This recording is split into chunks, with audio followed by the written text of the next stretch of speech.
Hey, what's going on?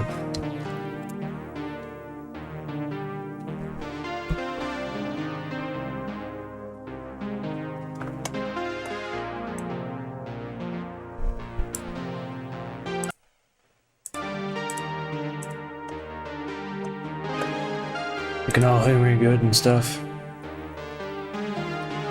Just getting ready to set things up.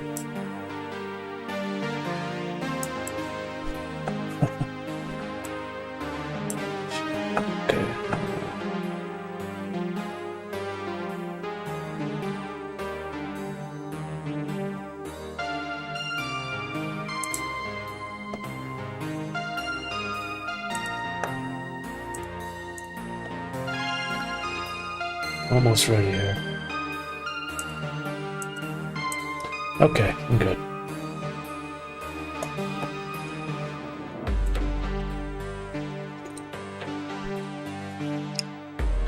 Alright. Hope you're enjoying my new stream setup. I got my movie playing on the camera back there. Television. Alright, I got two chats. I got one from the Twitch, so I got one from YouTube. Hey everyone. Let's see here. Hello, hello. Yeah, alrighty. Good morning to you from Australia. Alrighty. So I got this. Oh, you're looking at the wrong screen. You're looking at my stream setup. Hold on.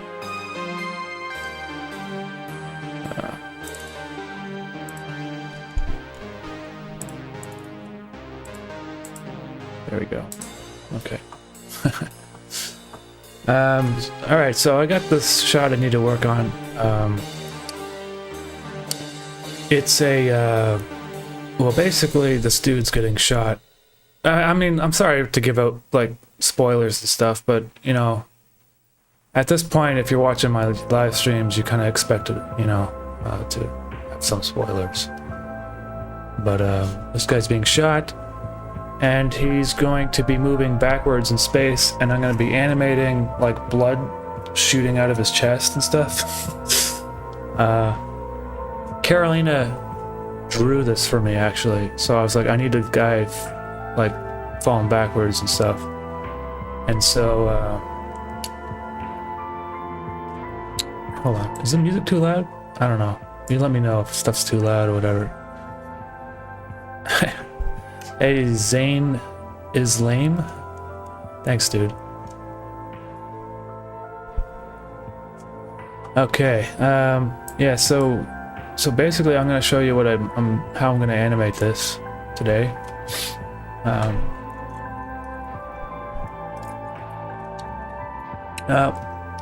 I'm noticing there's a few problems with this drawing, though. So I'm just going to correct those right now. So his gun's on a separate layer. Here, just label things. Actually, I was looking at David Firth's Twitter account today. I was looking at it, and he's like, "I'll teach you the magic way of labeling things." So he just goes like this, and that's like how he labels stuff. I'm like, oh my fuck. I don't know how I'd be so confused if I did stuff like that. I think he must have been joking, but. So this is a Mac 10 gun. I guess the difference between that and like an Uzi is that the Mac 10 is like fully automatic. I didn't realize the Uzi was like single shot. I don't really know much about guns, so I could be wrong, but I've been trying to like research how they work so that when I animate them functioning, it doesn't look like I completely don't know what I'm doing. Apparently, in that like the robbery video I did earlier with I forget what the name of that gun was, but apparently I had his like hand in the wrong place, holding the front of it. Despite me like researching everything about the gun and stuff, I still fucked it up. Whatever. I guess if like in a pinch, the guy could like grab that little part of the, you know, Push the gun and it would still sort of work, maybe, I don't know. Doesn't really matter too much.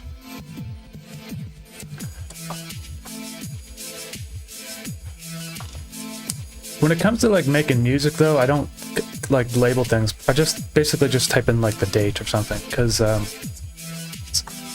you're like in the mood to make music, you don't want to be like coming up with names and shit. Anyway, alright, I'm gonna just start moving things around here. So, as you can see, his hand is on a separate layer. And the reason why is so that I'm going to actually move his hand back when I'm animating it in After Effects in parallax, so that it kind of looks like his arm is moving in 3 dimensions. It's gonna look really cool. And also, his forearm and his arm is the same way, so that it's still gonna look, it's gonna look kind of like 3D almost. So I should label these things.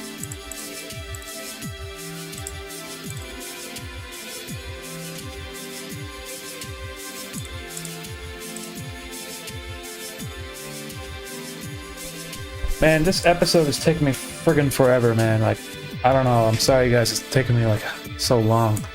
The last thing I uploaded to my channel was like 5 months ago or something like that. Was it that long? Like, I can't believe it was that long. I was doing so much like traveling and shit, like animation related travel, you know?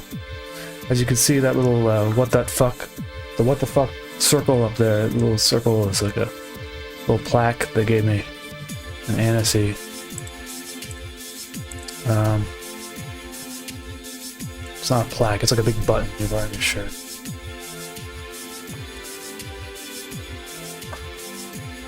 Hey, what's up everyone? Hey man, I don't know how to read Russian or whatever language. I think that's Russian, so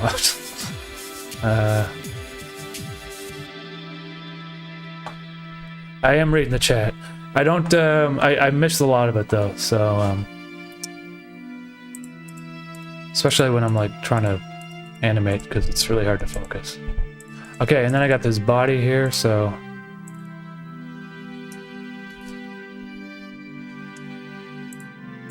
okay.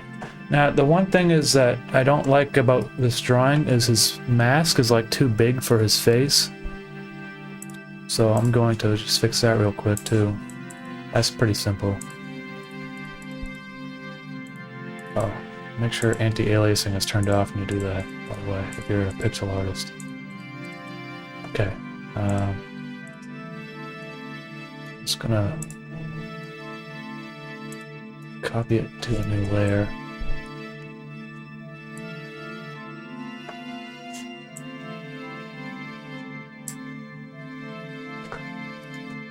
Just give me a second. It's calling me. Okay. It's my sister. Just gonna have to wait.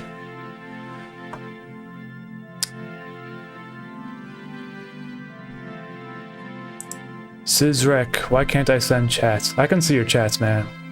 Well, I can sell one of your chats. I don't know, man. YouTube like censors some stuff, so you know, I'm not like on YouTube right now, so I don't know if you like typing in like obscenities or whatever.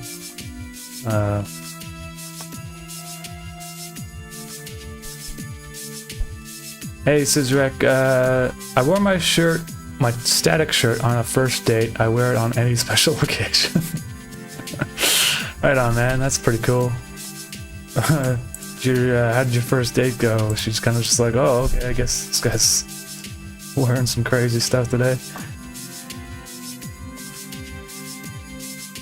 Pink Tooth, cheers from Beyonce. Hey, catching on this quick safety meeting. Stay up. Hey man, how you doing? Thank you, dude. Okay, I gotta get this. Let's get this mask figured out here. Oh yeah, that's what's going on. Okay, just you know what? I also want to like maybe put his mask on a separate layer and have it like sort of falling off his face, like slipping off.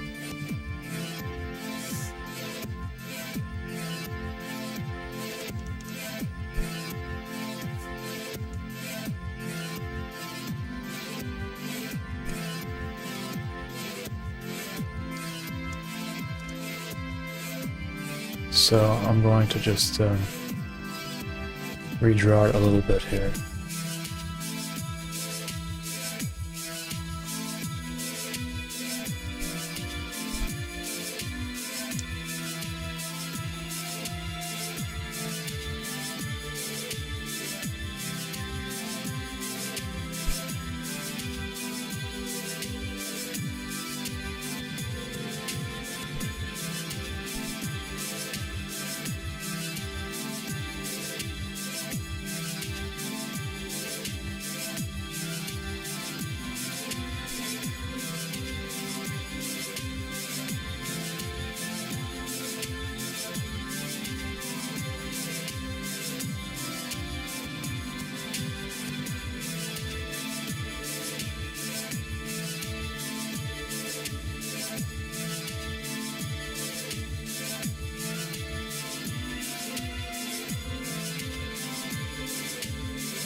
Okay, so I got the back of the mask and I have the front of the mask.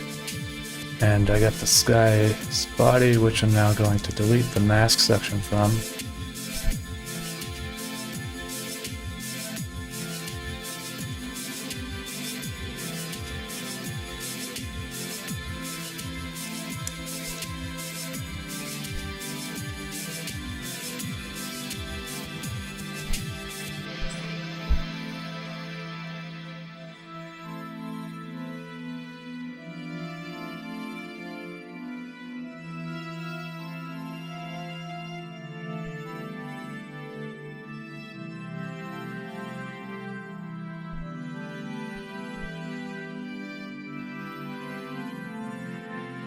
It's kind of hard to figure out where the nose would be. Something like that, maybe.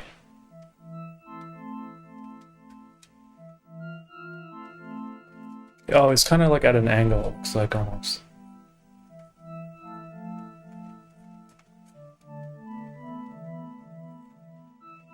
Whatever.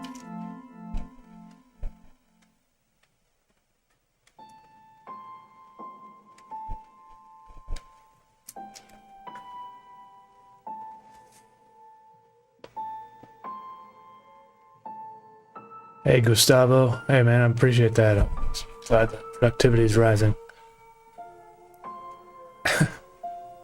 Crab Lord, maybe I'll actually work on my stuff too right now instead of procrastinating. Right on, Crab Lord. Man, you know, I do that all the time, man. Procrastinating, I'm fucking just browsing shit on the internet, and really you just gotta like close the browsers completely and turn music on, and that seems to help a lot. And I don't know what my problem is, because like once I start animating, I'm like really into it, but I get this issue where I just don't want to like initiate, you know what I mean?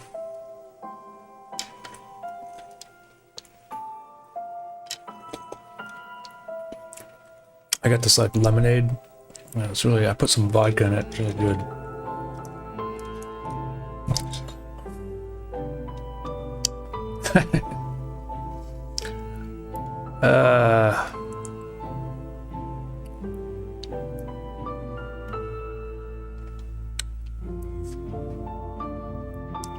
Yeah, this is Photoshop, so okay, so now I got my body here, I got the mask on the front, so I put,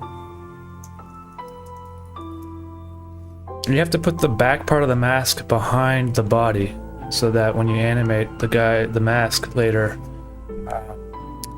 it doesn't, like, you can see it, the back of the mask animating correctly with the guy's head.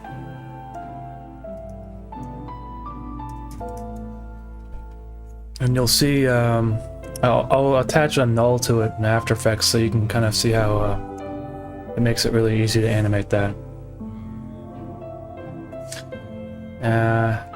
Okay, so I got my character pretty much ready to go. Oh, the shit, I forgot I was gonna scale down the mask. Oh, it should be pretty easy now that it's like separated.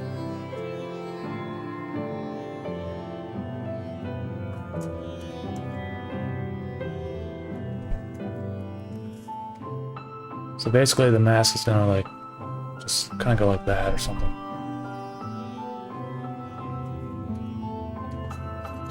Problem with scaling down pixel art is it gets all like jaggedy and stuff.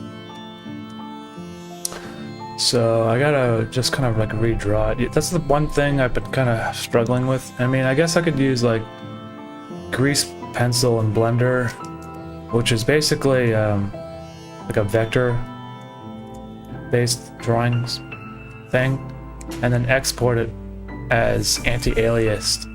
Like, and it should work. I think I did some tests, so I wouldn't have to worry about this kind of thing. I've tried using the grease pencil though, man, and it just kind of, it's just very, I found it confusing, so I don't know. Maybe it's gotten better. Making materials was like a nightmare, and I was like, I can't do this. I got a very simple mind when it comes to stuff like that. Despite, like people think I got like all these technical skills, but like, it's pretty simple. I try to keep things as simple as possible. Okay, so there's my mask. And I drew over it a bit, so now it looks nicer. I gotta zoom in here. There's a few like pixels that are bothering me. Like in the past, I wouldn't really care about this, you know, but those little extra pixels and stuff. But I don't know. I've just been getting like really. It's probably not a good thing, honestly. It doesn't really. Also, this guy's foot's kind of messed.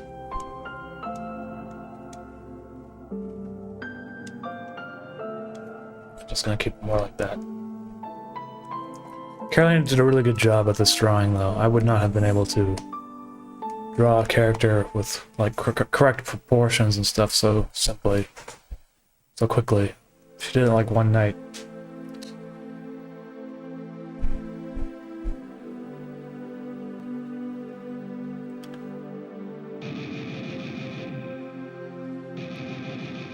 Okay, time to move on to After Effects, I think.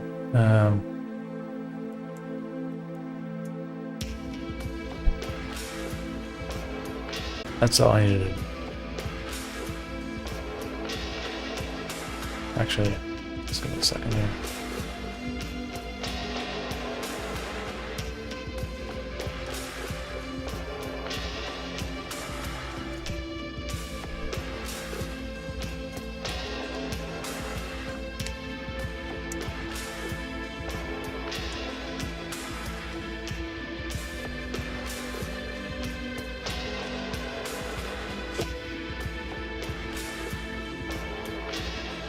Okay, I'm gonna bring it in After Effects now.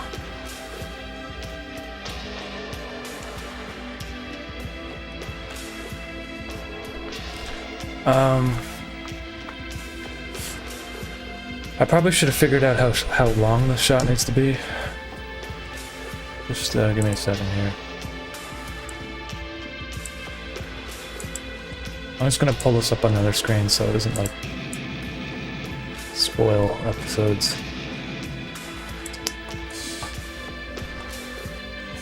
Oh, of course. Well, you might have already seen that. I posted it on Twitter and stuff.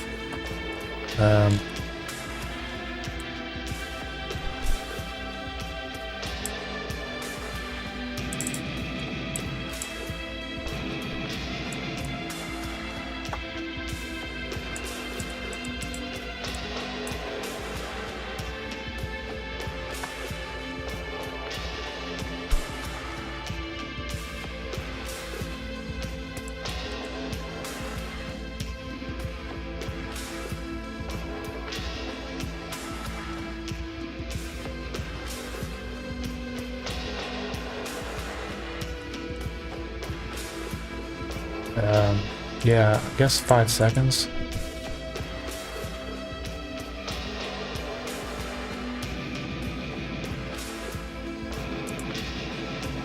It's kind of short, but...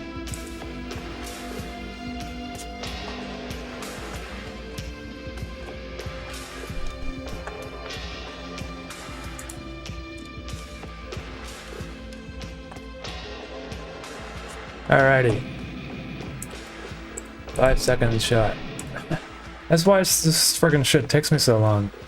Because this episode's like 12 minutes or whatever, and I work on like a 5-second shot. It takes me like 3 days, so... Okay. 5...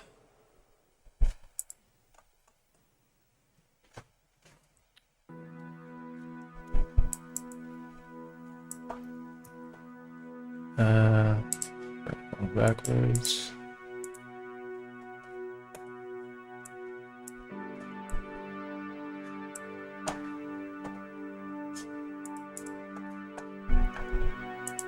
Okay, so if, you know, I don't know if you guys know how to use After Effects.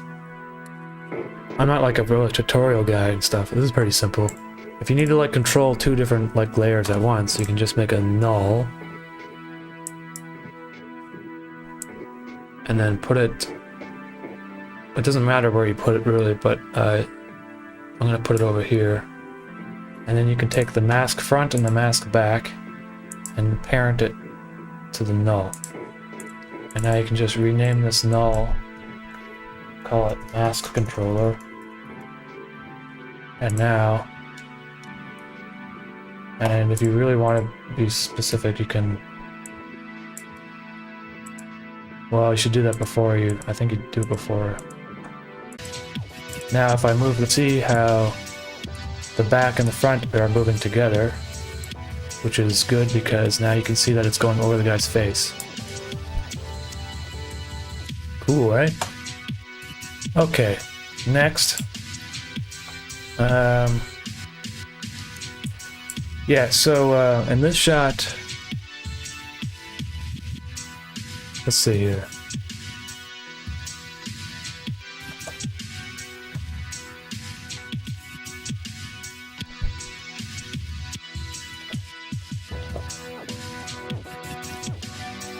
Is that a sprinkled donut or a sun god? Are you talking about this guy? Talking about this guy over here?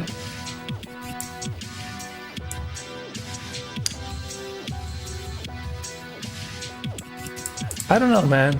I use this some sort of like nice fancy bread, you know?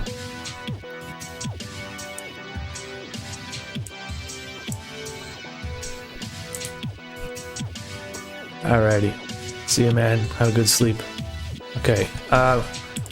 So I'm gonna have this gun kind of going left, or going right. So let's just animate that first. Let's maybe have it starting over here. Maybe like have it starting like that. Yeah, and then goes this way.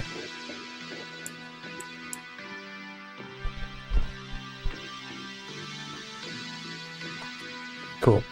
Next, hand. It's going to be moving backwards. So let's just assume this is the starting position. His hand's going to go this way. I don't know if it's going to work or not. We'll see. Forearm. The same thing for the forearm. So position.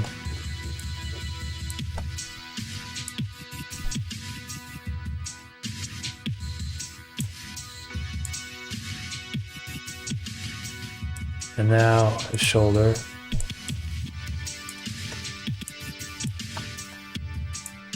Oops. I did that to the wrong layer. Shoulder. That's good, except for the little line on there that doesn't need to be there, so let me just fix that. Photoshop. Oh, that shouldn't be there. Well, actually, I'll just do this.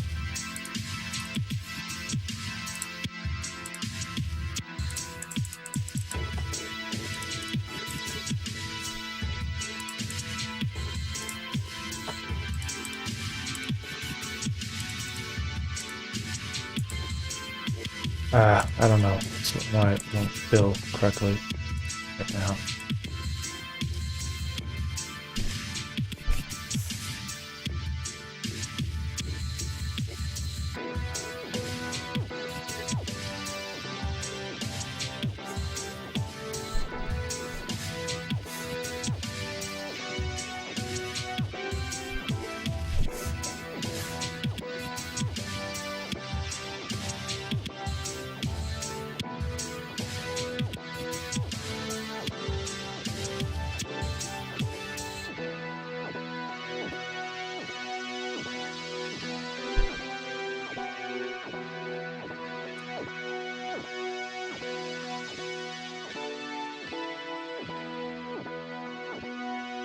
Alright, see how that's sort of working now?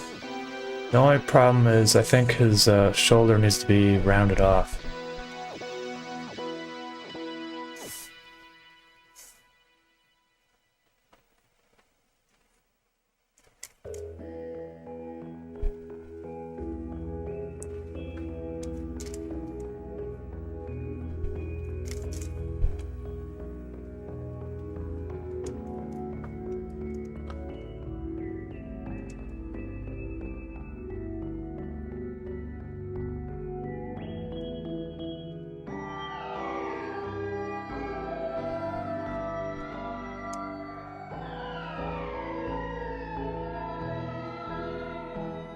Yeah, man. His arm kind of moving.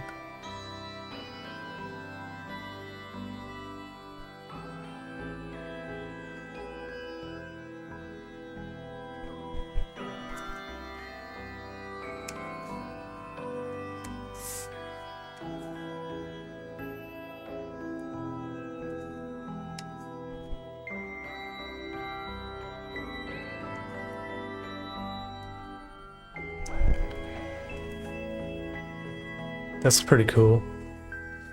I think the back of his butt needs to have like more shadows though. Just a little bit.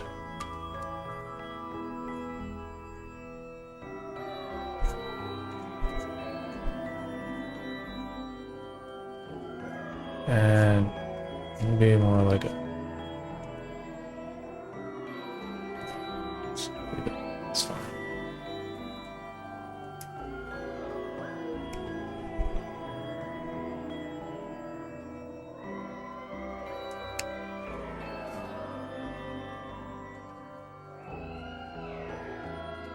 Alright, now maybe it'd be cool if his hand goes down a bit. I don't know. We'll just try it. Same thing for his forearm.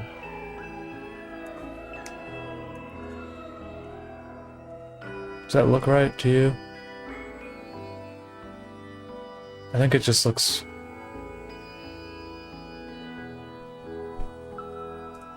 I don't think it looks good now.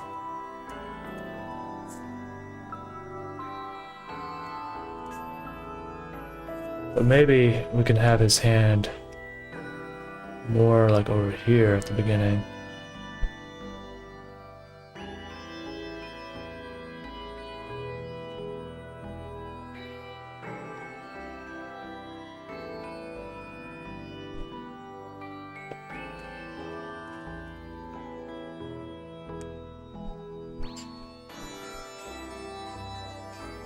Yeah, there we go.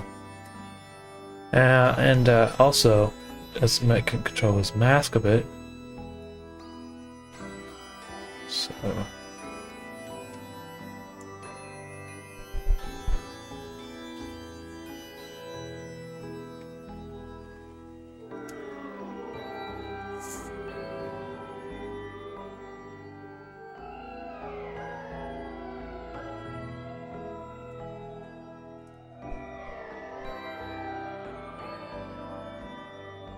That's cool. I think that's pretty cool.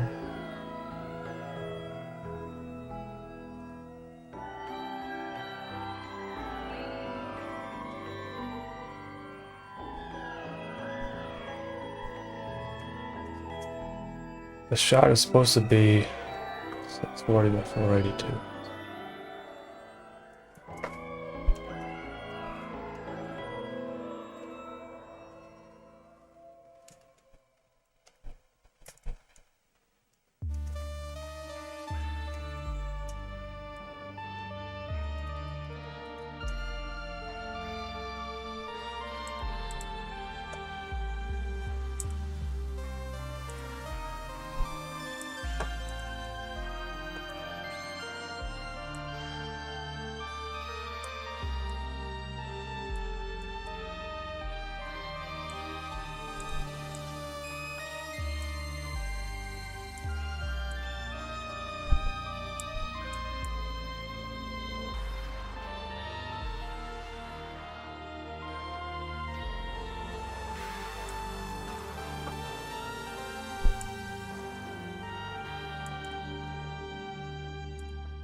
So now I have to add stuff exploding out of his chest.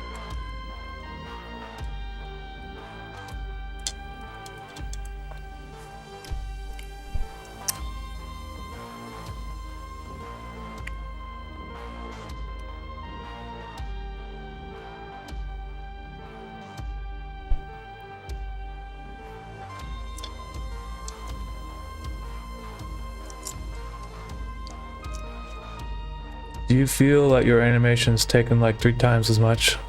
It's taken me longer. I have someone helping me now. So it's... I don't know, man. I wish I had a team working behind me, but you know how it is. Just, it's how I do, and I'm just one day at a time, you know, that's all I'm doing. Just kind of focusing on my art right now. And it will come out eventually.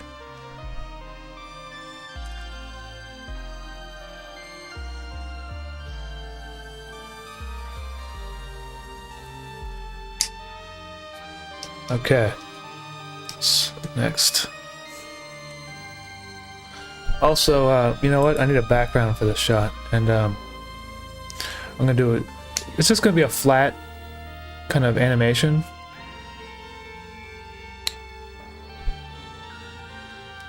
But I'm gonna do it in the 3D software because I have one already made.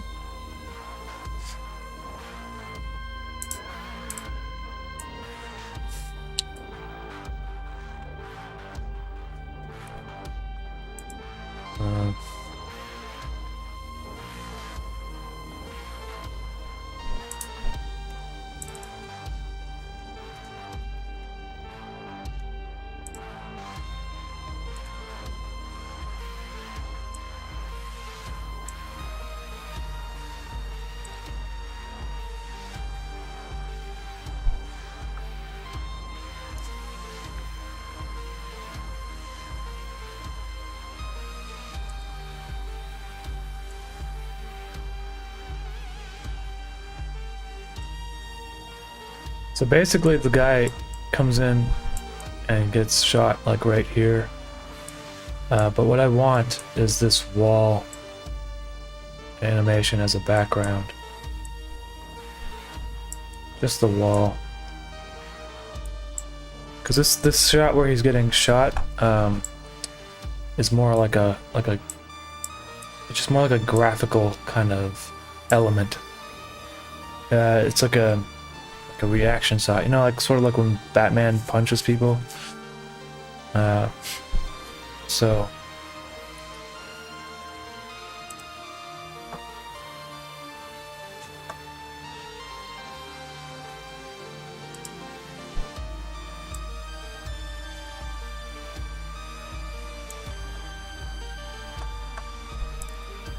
I have to, I think I got to scale it down a bit though.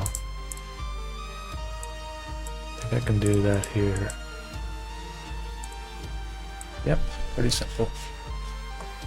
So now, if I were to play this, it would animate. And I need about 5 seconds of it, but I'll just go give myself some leeway, so I'll render out 10 seconds of it. Just in case I decide to change my mind later.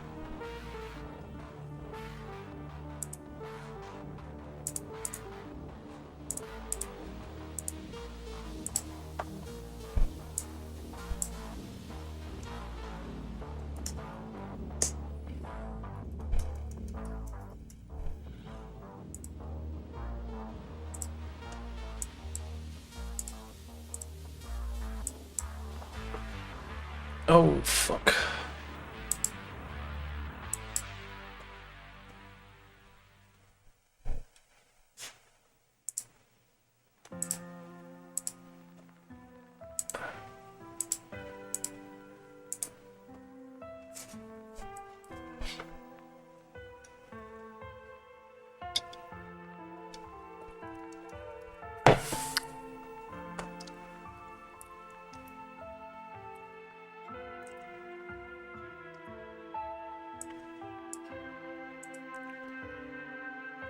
What inspired safe mode? The premise for the story was kind of based off of the pandemic when they were... I don't know if you guys had it as bad as we did up in Canada, but you guys were like pretty open. But the government went like fucking full retard up here, and we had curfews and stuff, and like limited movement. The police were just like power tripping, like it was ridiculous. So I don't know, I finished Interface and I didn't really think too much about it. I was like, I'm gonna start something new. It's called Safe Mode. It's like everything's safe and bubble wrapped, and government's looking out for you. It's really kind of like a generic sort of idea, you know, but I don't really think it matters that much, you know. It's like good movies can have a generic sci-fi idea, or you know, or something like that. It's just about how they are presented, how they're that makes it worth watching, you know. I think also the best art is kind of based off of stuff that's happening, like culturally in the zeitgeist of everyone's minds. And so safe mode is kind of like where we're going, I feel like, in terms of government oversight, overstepping, and so I don't know. I'm not, you know, also I don't think too much about it. I'm just trying to make some cool animations, and really the safe mode is more of a vehicle for my music than it is me trying to say anything philosophical. Interface was more of like a kind of a mental puzzle, and I had a message, but I wanted to present it in sort of a cryptic kind of way. Safe mode, I do have a message actually, you know, but it's more laid back and humorous, and I'm just not really too focused on saying something massive or saying something big or being too mysterious. I'm just more like, I just want to make something that people look forward to every couple of months, and I can release my music with it, and have some interesting characters, and work with people that I've made connections with over the years that I've never really been able to fit in the interface, because I'm not just gonna like shoehorn a character in. But with safe mode, I'm like way like my change, like I've changed my philosophy behind that. I'm just like, I don't care if there's like characters that show up and you never see them again. I don't care if there's like, you know how they say when you're like screenwriting and you're if you're a screenwriter, you're supposed to, every element of what you write is supposed to have like a meaning and a purpose behind it, basically. And so if you show like a gun in the first act, it has to go off in the third act. That's what they say, right? For safe mode, I'm not applying that logic, and so maybe the story itself will be a little bit weaker, but I actually don't care. I think what I'm trying to do with safe mode is different from traditional storytelling methods, and it's more of a, I don't know, like if you were to watch an episode, it's going to be like, that's what the creator was going through at that period of time when it came out, and you watch it more of as an experience, and not so much as a self-contained script or story. You know, honestly, I feel like a lot of stories and films are a little bit too tightly written these days, and it doesn't leave much for the imagination. So I've already done, like, you know, people are going to be like, yeah, but the interface didn't make any fucking sense, and so how can you say that you did that with interface? But I know I did it with interface, and because I know how all the scenes work together. But with safe mode, it's just more of a me just kind of figuring things out for myself right now. It's too, you know, I don't know, just having fun with it, I guess.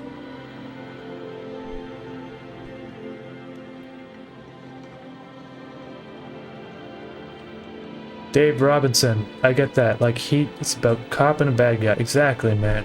everything's already been done. Like everything under this, there's nothing new under the sun, right?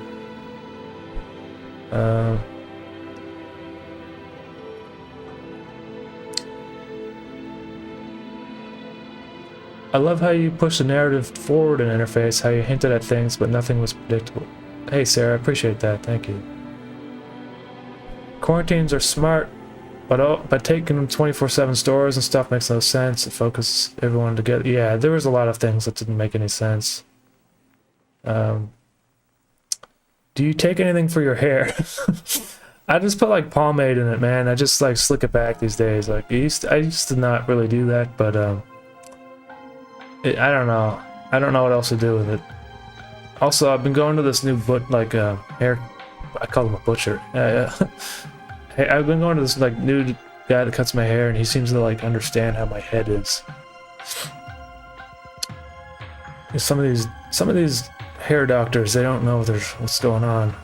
They don't understand how heads work, I feel like.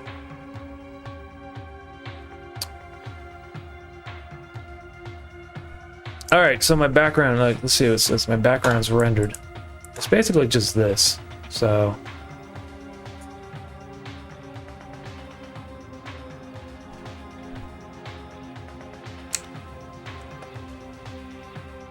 Barber, yeah, man, that's the word I'm looking for. Jesus Christ. Okay,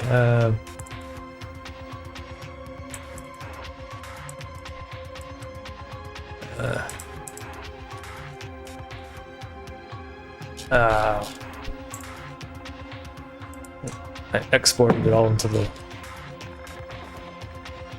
main folder.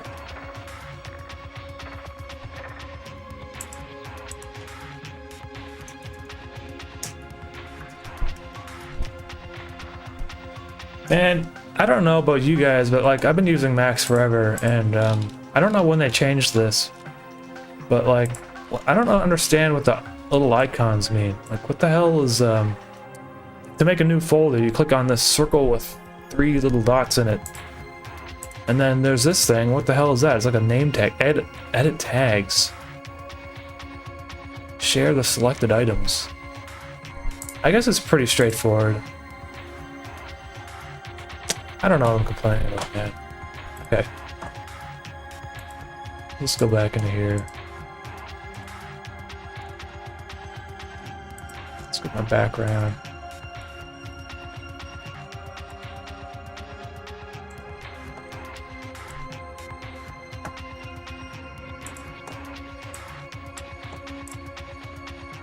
Oh yes, that's much cooler now. But you see how there's like little dots there? That's just, you know, that's just from the 3D software being very precise. But I wonder if there's a way I can get rid of that.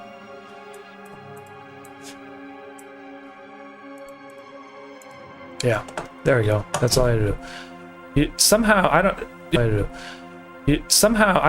You know, for those doing pixel art, you might want to mode, and I think also, well, you can make sure your layers are on draft, but like it doesn't blur the pixels out, and it kind of like what it does is it like averages the pixels, so it makes things look like it's like blurred a bit. Like you see how it like fixed the corner there? Now, it's not perfect though. Like if I were to type in like 12 or something, I think it would actually start blurring pixels maybe a little bit. Sometimes it does. If there's more than like a couple colors, like 3 or 4 colors, it might start blurring the pixels. But generally I find that when there's only like 1 or 2, it does a pretty good job. So basically, as you can see, it just makes it look nicer. Like here's before. Here's before. And then after. Like, I don't know, I don't like how there's like a little sharp pixel there, and this little sliver up here. It disappears. It just looks a little bit nicer. I don't know why. And then I might move it to a section that I want. Yeah, that's better. So I'm happy with that.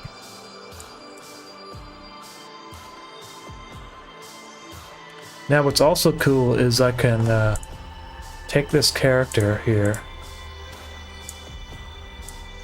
and set the anchor point to be a little bit, just move him down. I can add a shadow to the wall. That might be a cool thing to do, based off the original animation. And so basically, I'll have two different background layers. This one and this one, which I didn't see any difference there, but I'm going to change the colors. So the dark blue is now going to be black. And this color is going to be the dark blue.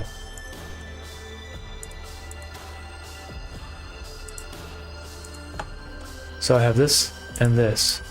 And if I were to apply a track matte to the new shadow layer that I just... right there, now I have a shadow. See?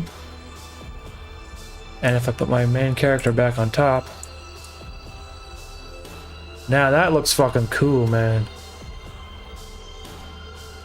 Now things are starting to look cool.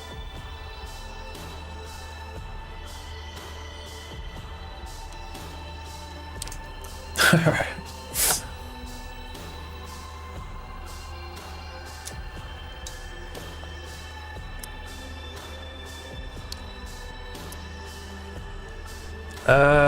Hammy for real. Did you buy the plugin or is it included in the library? What plugin are you talking about? Lagging here as well. Let's see. Let me know what you're talking about and I can answer. I don't usually buy plugins, so especially for After Effects.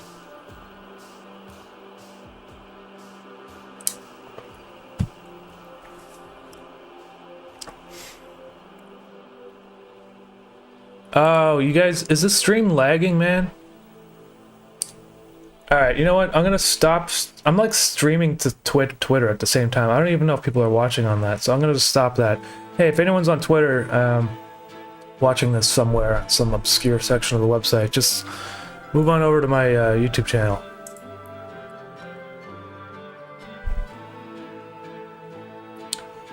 You guys, please let me know if the chat is not lagging anymore. That's really annoying. I don't know why it's doing that. Maybe I need to like get a wired connection or something.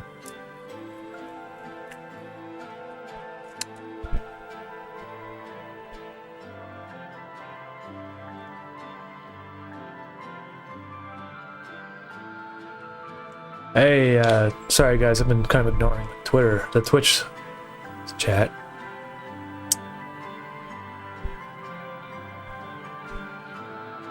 Ben 8th, yeah man, I would, you know, honestly, a kind of a space video, like a short. I've been thinking about doing like an animation in space.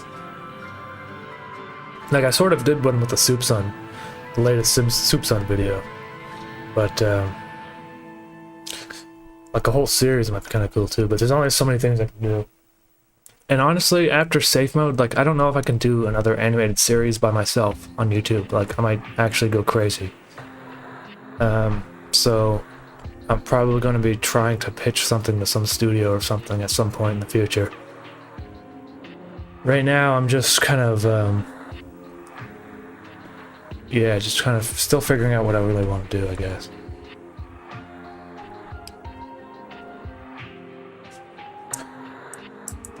Alright, time to animate some stuff flying out of his chest. So I don't know if I'm going to be able to finish this animation tonight, but I might as well start animating some of those blood squibs, as you call them. Well, in practical effects they're called blood squibs.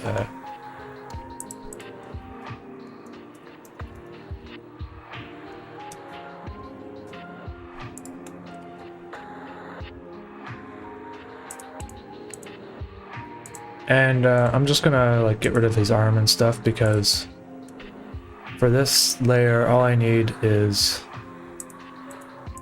But basically I just need this as a reference point. I don't actually need this drawing, so I renamed it as a new file called blood, so now I got that going. Oops.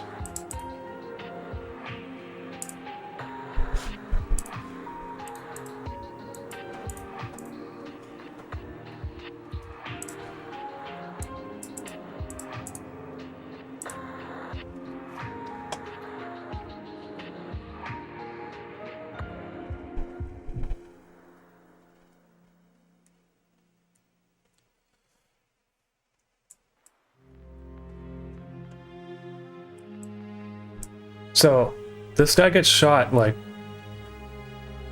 I don't know if well, I think I might do this. Like he gets shot by one of those double-barreled Colt 911s, like a full clip.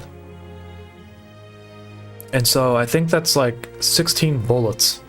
It's kind of ridiculous. He gets shot by 16 bullets in like the span of like a second. So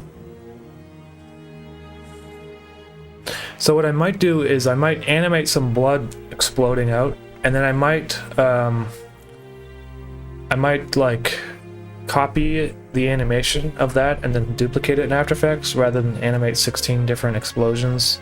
But maybe I'll do like 3 or 4. Well, first I'll start with 1 and I'll just see how that looks. But it's either that or he's gonna do like a half clip and there's gonna be 8 bullets. But it's still a lot. I mean, we'll start with like the top of the chest, work his way down, I think. Also, I mean, this shot is basically after he was shot. Because why would he be flying backwards? But like, imagine he gets shot in the chest, and then he's flying backwards, and then that's when the blood starts squirting out. Like, the blood wouldn't squirt out immediately, would it? I don't know. Well, let's just assume that it takes like a second to squirt out, so that's basically in the span of a second.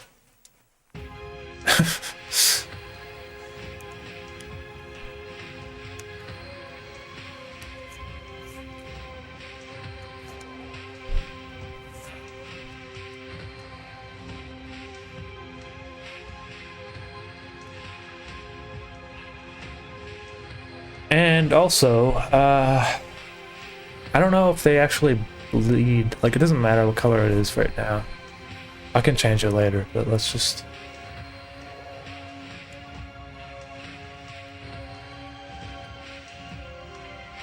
I've never really animated this kind of stuff before, like stuff shooting out of people's chests and stuff, so I don't know if it's gonna look any good.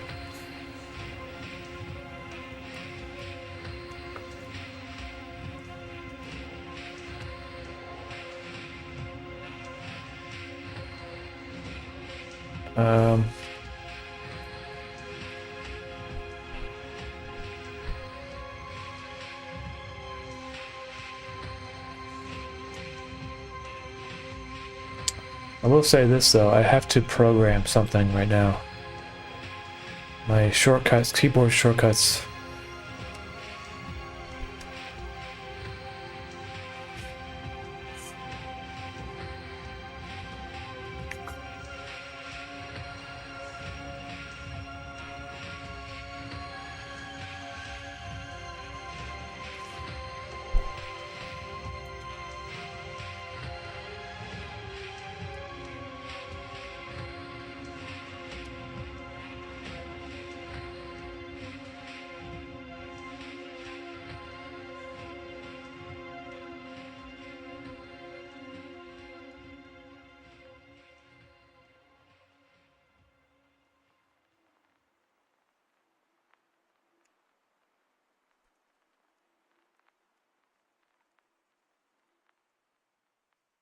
There we go. Now I'd have to set my Wacom.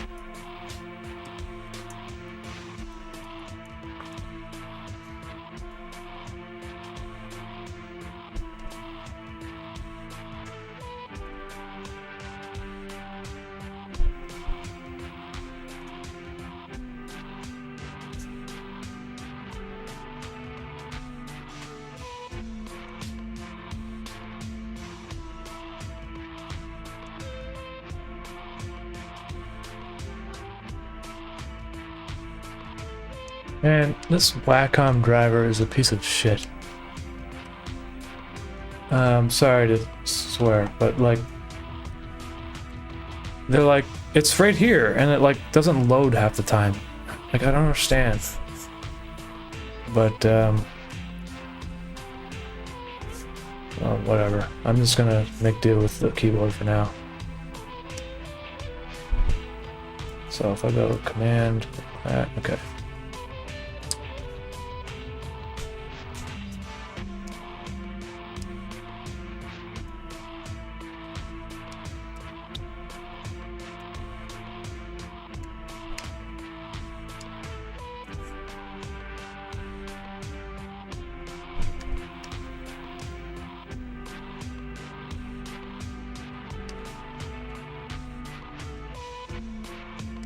Okay, I just did 3 frames there. I don't know.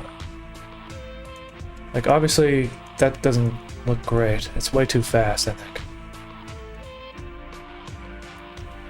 So, usually I don't like doing this kind of manual animation. It just slows me down too much.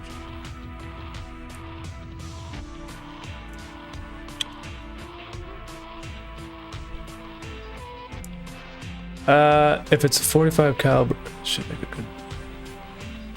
Yeah, I don't exactly know. I think it's a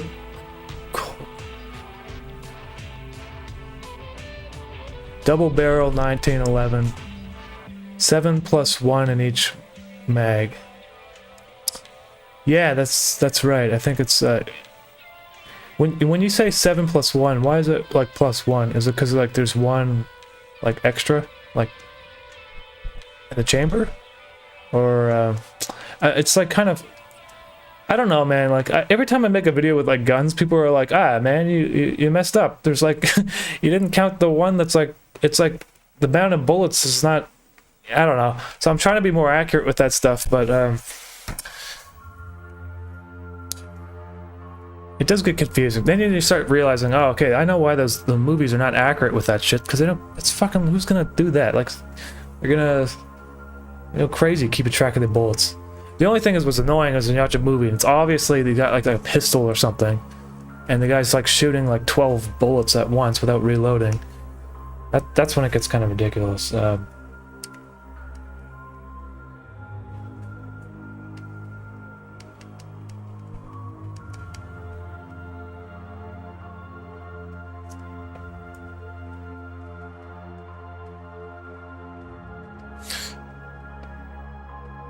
6+1 in the chamber. Oh, okay. I see. So that means that...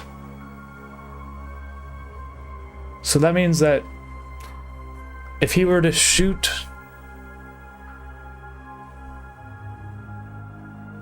Okay, all 8 bullets. So if he were to shoot all 8 bullets, that means the slide would be pulled back. Because he shot the last remaining one that was in the chamber, right? And so that means that he would have to reload the gun and then recock the slide. Am I correct? And I'm just thinking in terms of animation, that's kind of annoying. Because I have to like animate, like I have to draw his gun differently when it's like the slide is back, you know what I mean? Also, I'm wondering maybe it would be better if he shot 7 bullets. He kept one in the chamber, then reloaded. And that way, his slide is not all the way back, and then he doesn't have to recock the gun. Am I correct? That means that this guy, if he's being shot, he should only be shot, well, 7 times 2, because there's double barrel, so he should be receiving 14 bullets, not 16.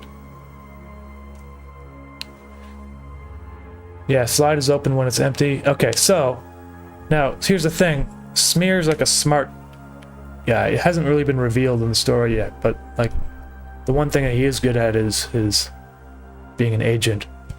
And so if he were to take down a whole bunch of people at once, he wouldn't want to be standing there cocking his gun while he's being tacked, right? Just a release button. Oh, I see. So you have to click a release button, though.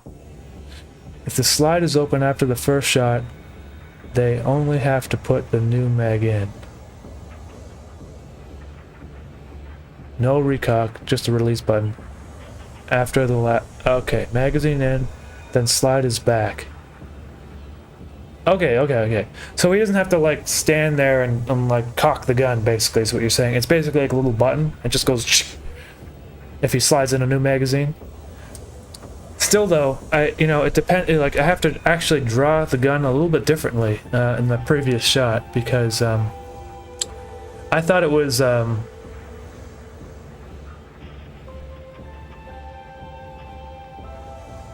thought it was 8+1. I thought there was 8 bullets in the clip, and then it was so yeah. It doesn't matter. I can fix that pretty easily.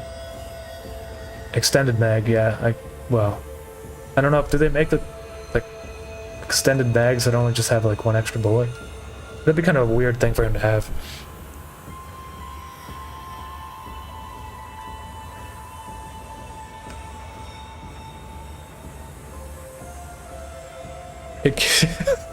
Yeah. Yeah, but basically yeah, and that's right. If anyone gives me any like math problems about the magazine or whatever, I'll just be like, he's a triple agent, it cancels out. It cancels out, man. Everything about him just cancels out. He's got a double-barrel gun. That means that you can't even kill anyone with it. Like it's just the bullets cancel out.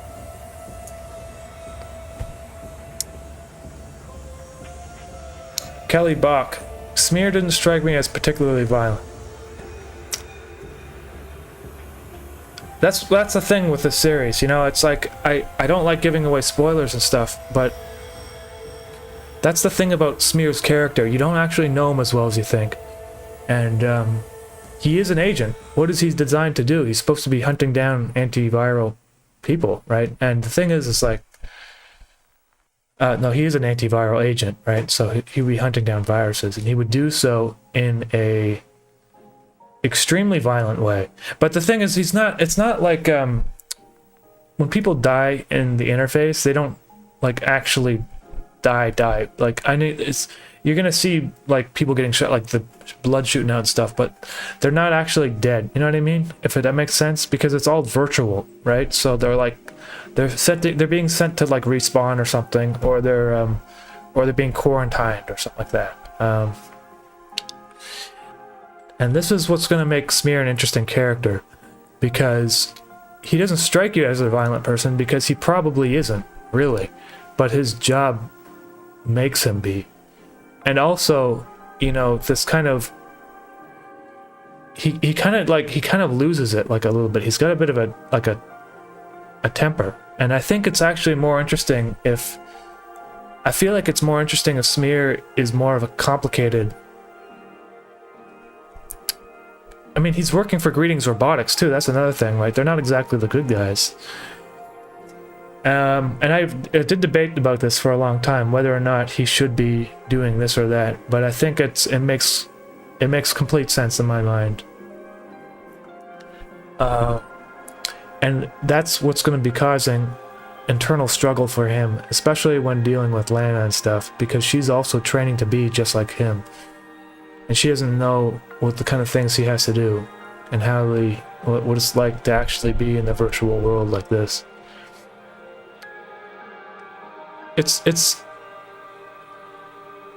Yeah, I shouldn't really comment too much more on it, because I might change my mind, and I think that also, I don't really like explaining the plot and that sort of thing, especially when an episode isn't coming out yet, so. And that's another thing too. I mean, like, I've spent so long on my channel not really having that much violence, really. And I've avoided it for so long because I felt like I didn't want it just to be like, you know, I'm just drawing people getting shot up and stuff like. And the thing is, like, I know, like, that if I were to have done that in the past, it probably would have been pretty popular. People like that stuff, like Grand Theft Auto and that sort of thing. But I think that's what's going to make safe mode interesting, is because it becomes across as very innocent, I feel like, and lighthearted, and then suddenly things are going to take a turn, and it's going to become very, very, like, it's going to become very, like, it's like it's going to be very complex, just in terms of, like, what the story is about. Suddenly it's not just like this kind of cute story anymore, you know. And I'm still gonna keep the story lighthearted and that sort of thing, but it opens it up for, like, for something, for it to be more than just a kind of like a lighthearted story. I'm kind of rambling, I guess. here's the thing, safe mode, I mean, people, like, kids watch my shows and stuff, right? And some people, like, the parents and this stuff, they ask me, like, can my kid watch it? He's like 10, whatever, right? And in my mind, I'm saying, of course, I think he can watch it. Like, dude, like, my animations are so tame. So tame. Then in comparison to, like, hey, anything, like, you know what I mean? Like, we could watch old episodes of The Simpsons. People are getting shot up and stuff too, right? But I guess it's the subject matter and the discussions that they have is a little bit more mature. But I feel like if you are a 10-year-old, you probably wouldn't really understand what the hell's going on anyway. So you may not really get that far. Anyway, I don't know. I don't know if my animations are for kids or not, but I do know that if kids are playing Grand Theft Auto these days, it's probably fine. I don't know if people let their kids play Grand Theft Auto. Like when I was growing up, like my friends would play Grand Theft Auto and stuff. We'd be like 14 and 15 stuff. I think that's like normal though. Like I think when you're like that age, even though the games are like 18 plus, I think like you're probably okay, right? But I just feel like maybe as time has moved on, it's actually like I feel like the weird thing about this kind of stuff is that we've actually gotten like more conservative in some ways and more liberal in other ways. Like in terms of like sexuality and stuff, we've become way more liberal. In terms of like gun violence and that others, and just, well, I feel like, you know, with some exceptions like John Wick or whatever, but it's not the same as what it was like in the 80s, man. You'd watch some movies in the 80s and like Arnold Schwarzenegger would just like shoot up innocent people in like a millisecond and then like laugh, and that would be like a scene in a movie. Nowadays it's like almost every character has to have like some justification for like what they do and some sort of I don't know. I don't know, man. I really don't know. It's Cronenberg for kids. Yeah, Kelly Bach. That's fucking hilarious. I'm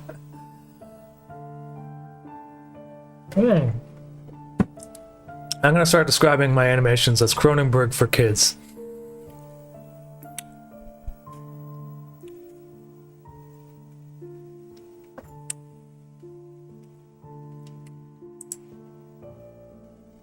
Dude, I mean, like, in terms of violence, like, dude, have you ever seen Happy Tree Friends?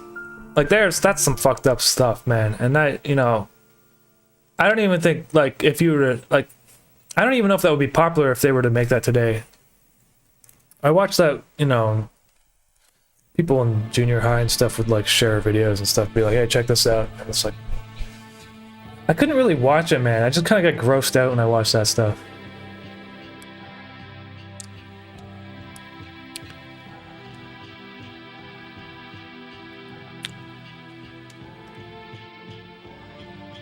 Hey, but speaking of old movies, though, I saw this movie called Runaway Train last night, or the other, like, 3 nights ago, and it's got John Voight in it. It's also got like a young Danny Trejo, and it's also got that guy that plays the Italian mobster in The Dark Knight. I just forget his name. But he plays, like, he's like a really young. Man, that movie's excellent. If you're looking for a movie, like, watch Runaway Train, and I'll tell you why it's good. Okay, so it's extremely violent and coarse. So, but that's not the reason why it's good. The reason why it's good is because of the kind of like when you break down the scenes and you really think about the conversations the characters are having, they're all, every single character is going through an arc, with the exception of like I think the girl on the train that shows up later, she doesn't really have an arc, but they have, all the characters have arcs, and the thing is, the arcs are so hard-hitting and strong. It's like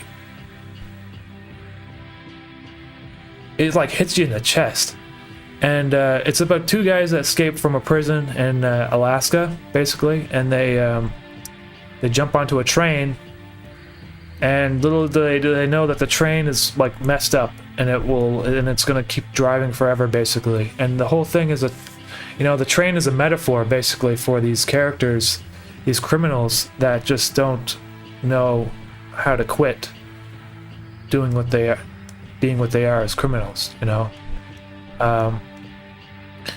I'm not gonna like give too much of the story away, but the movie is like, it's like a really well done metaphor, and I think it's actually it's extremely underrated, because like I never heard of this movie before, Runaway Train. You look at the poster for it, and you think it's gonna be like some kind of like stupid action movie, or one of those kind of like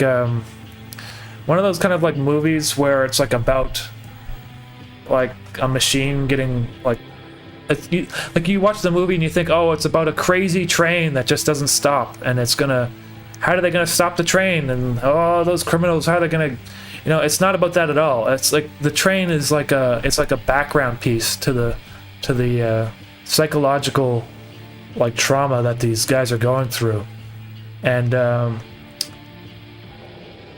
it's so well made, man. And the last scene is like epic. And when it ended, I was like, that's like the best ending I've ever seen in a movie, like possibly ever. Honestly, really, it's like up there in terms of endings. It's got like what's probably one of my top 5. In terms of movies, I think it's the top 20. You can watch it on. I think I saw it on Amazon Prime. So if anyone has that, it's on Amazon Prime. The only thing about it is it's a little old now. So like, it was made in 1995, and the sound mix is a little bit harsh. A lot of movies from the 70s and 80s have like this kind of harsh sound mix.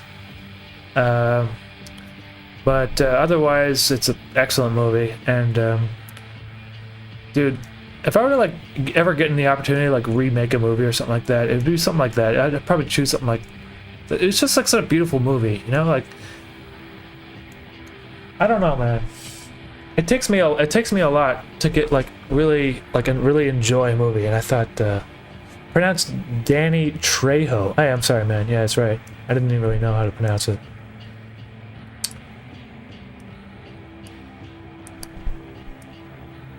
Yeah, it's not a train heist movie, really. David Robinson, you got it, man. That's exactly it. The train's a metaphor, not being able to stop your nature. And it's got some really good lines in that movie, too. And there's one thing about this movie I really liked was when, well, I guess I'm kind of like ruining it and stuff, but there's this one section on the movie, like about maybe 3/4 of the way through, where they're like fighting, and they stop fighting and they look into each other's eyes. And then the Manny character has this sudden, extremely dark realization, and then the other guy that he was fighting with has the like extreme like understanding of how his relationship with this other guy has changed, and realization as well. They both have these really strong different. That was like such a. It just felt like a very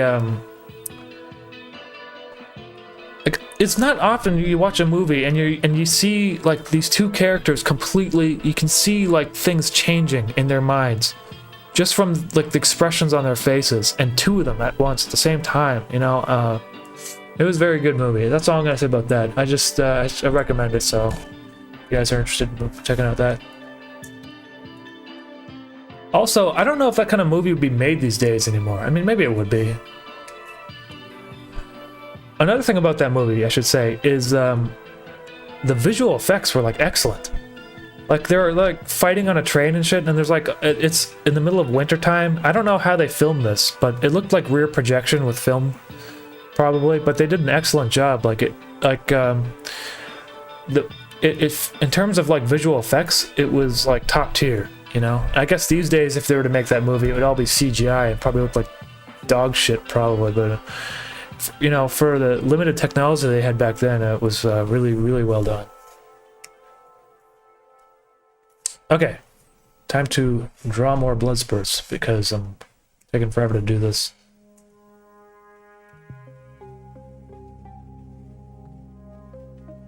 So this is actually kind of going off.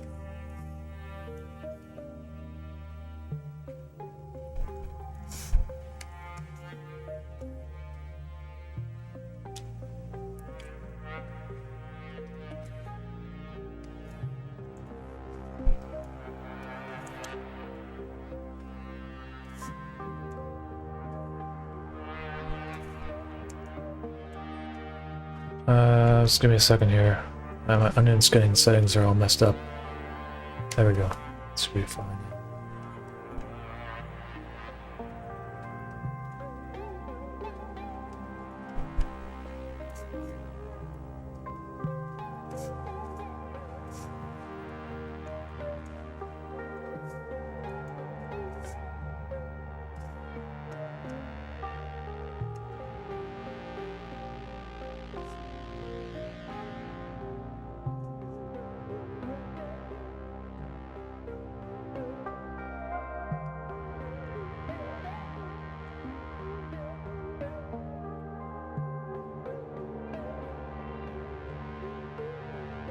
Have you ever seen the movie Equilibrium? Unrelated to the topic, just interested.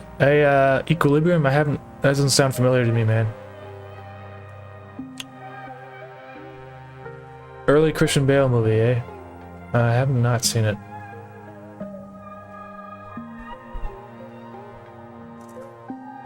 Edwin L. Drake. I don't know, man. I kind of want to like eventually move into doing directing a movie. I used to do that when I was younger, like not full films, obviously, but short films. I feel like working with people creatively, like I feel like I've learned so much from doing animation that I could probably do a much better job than had I not done animation before. So I made some short films before, and if you really wanted to find them, you can find them on Vimeo and stuff, but basically I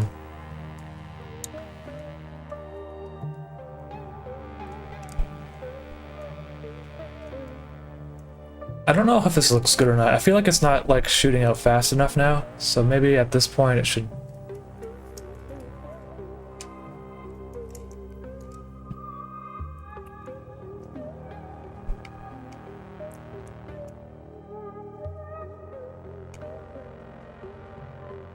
CGI from early 2000s movies. Yeah, man, that's what I don't like understand. Like some of these older movies, like from the early 2000s, had better CGI than the movies we have today, and I don't know what it is. Like I feel like one of the problems is they move the camera too much nowadays, and so when you have that with the CGI, it tends to give this kind of like fakish look.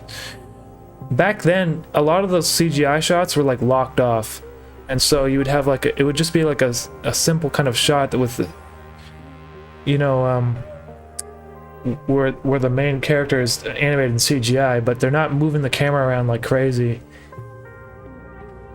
I don't know if that has anything to do with it, but I do know that there's like this weird over-reliance on moving the cameras these days when it comes to Hollywood movies, especially ones with a lot of CGI. It's like they're afraid of just setting up a shot and locking it off and having a good composition. Like they can't. It's like they just don't want to do that for some reason. That's particularly true with a lot of television shows, particularly bad television shows, where the camera is always moving, like rotating around a conversation. Like you can't just have, like, the scripts are so bad, you can't watch the movie without like seeing the background move. Like that's going to add any sort of visual intrigue at all. But you see that a lot, I find. I don't know. Watchmen. Yeah, The Watchmen was a cool movie. I really liked The Watchmen. I took Carolina on my first date with her to see The Watchmen when that came out, like I don't know how long ago that was. Like 12 years ago or something like that. I really liked that movie. And I know the guy that did the Rorschach mask. Rorschach? Rorschach? Is that how you pronounce it? Like the visual effects. I don't know him. I mean, like, I worked with him for a little bit. I met him, you know? This is a cool dude. Very talented.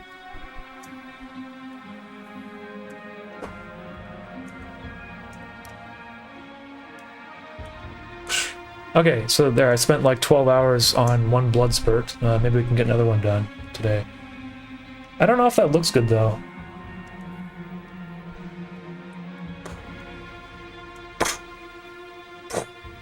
It might look cool.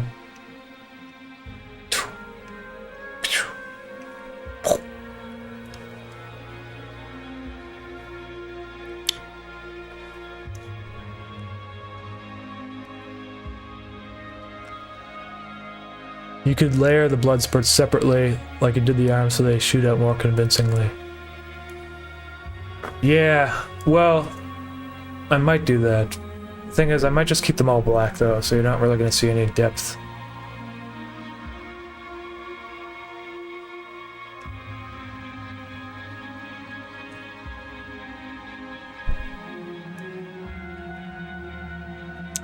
But maybe I will layer them.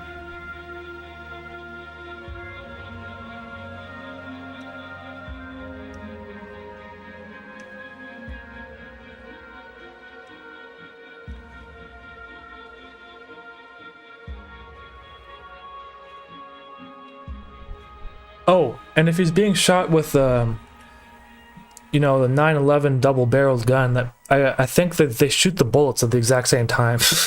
So, like, I think there would be two blood spurts, like, right next to each other. I mean, I don't know how far, like, how accurate those guns are. Like, do the bullets, do they widen a bit? Probably not, right? They're probably pretty close together the whole time.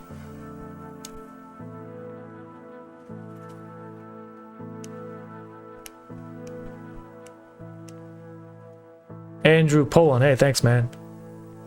Rorschach. FD, hey, Mammy, have you used voices from TV ads or shows? If so, are those copyrighted? Want to use a few seconds from an ad for a parody? It's a 90s ad, thank you. FD, if you're... It's kind of complicated because, you know, here's the thing. What are you planning on using it for? Is it just for YouTube videos? You're probably fine.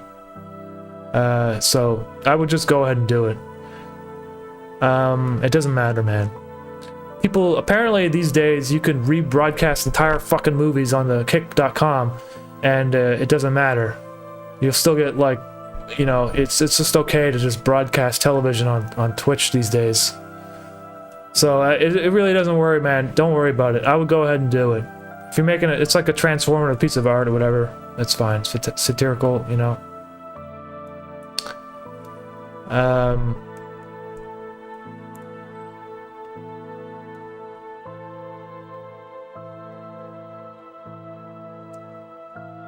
Unfortunately, Edward, a lot of those guys that worked on those, like, practical effects, all those, like, miniatures and that sort of thing, it's becoming a lost art. It's almost like architecture, you know? Or all those, like, stonemasons in the past. You know, and the thing is, you can find a lot of documentaries on these guys. A lot of these guys made some of the coolest set pieces from the coolest movies, like the Alien franchise and all that sort of thing. And you know what? It was like 12 dudes in a warehouse. And they didn't get paid that much, and they had all this overtime, and it wasn't that, like, exactly, it wasn't like a very, you know, a profitable endeavor, even during the height of it all, you know. And so it was expensive, and, you know, I don't think that stuff's really going to come back, except for maybe in a few really rare cases where the director really wants, you know, to have practical effects, which is becoming very infrequent now.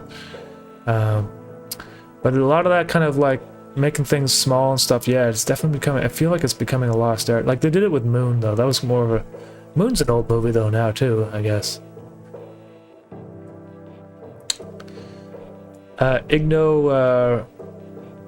Ingo. Hey, Mr. Uʻmɑːmi, I'm wondering how you organize your files for interface. I imagine organization is key. I can show you, man. Like, it's very simple. So here's the thing. It's my organizations. I don't have like a perfect method to it, but every episode is in its own folder. Okay, so I have episode, and I have a labeling system. Safe mode SM01. That's it. Very simple and small. And if you go into the folders, everything, well, if I did it properly, should be labeled with SM06 at the beginning.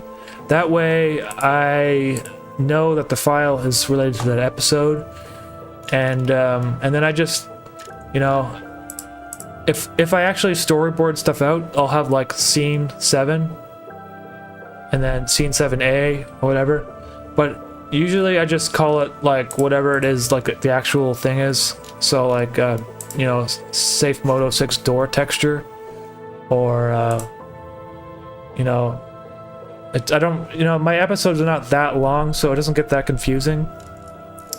And then I have one folder here called _comps, and that's just so that when I filter it by name, it goes right to the top.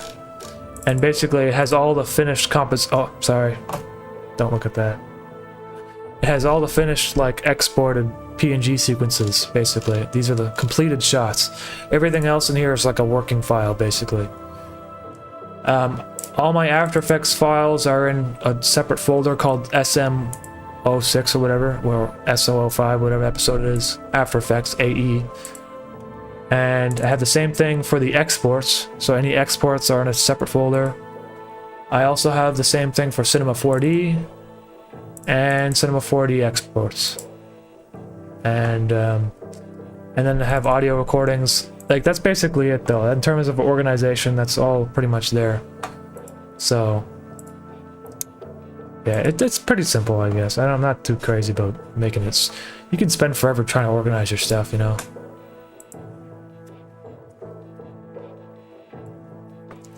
Nate King, appreciate that. Thank you.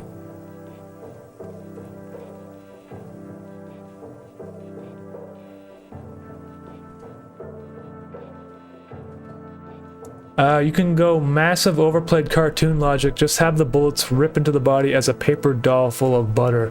Hot, searing, melty... Oh, I see what you're saying, yeah. Yeah. I could do that. But that might work better for a close-up. I don't know if it's gonna work for this kind of a... wide shot.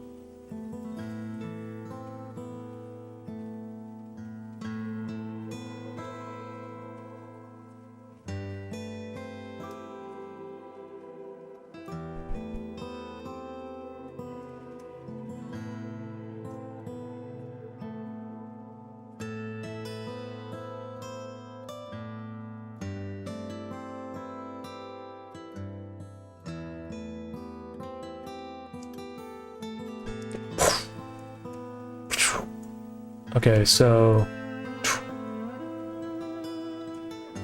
let's just, like, I don't know, man. I don't really know if this looks good or not. I might come up with a different method for doing this.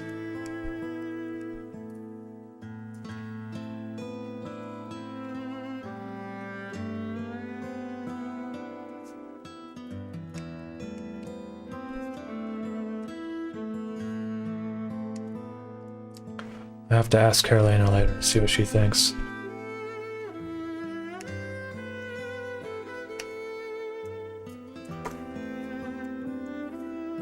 Let's see.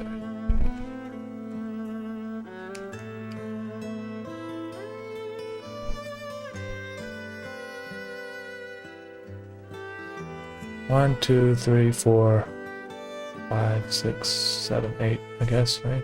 Did I say 8? Yeah, I was gonna have him unload the full clip into him. I mean, I'm gonna offset those so that they're not going all in at the same time.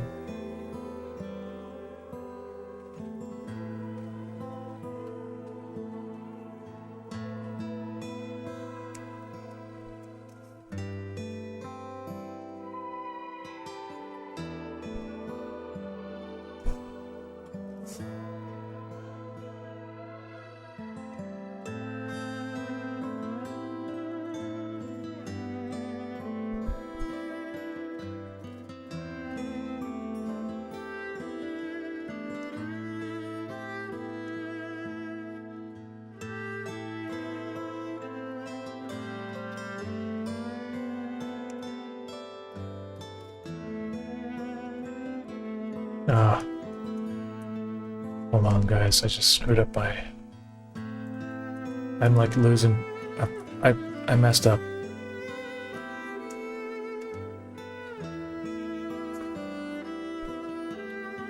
Yeah, I'll probably do like maybe like 1 or 2. I'm trying to get this episode out by the end of the month, but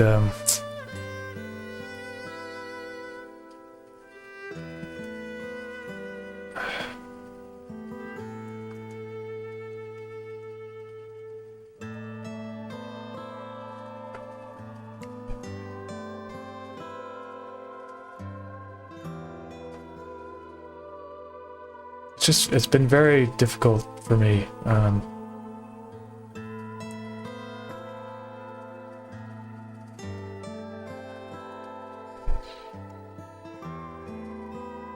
Four, 5.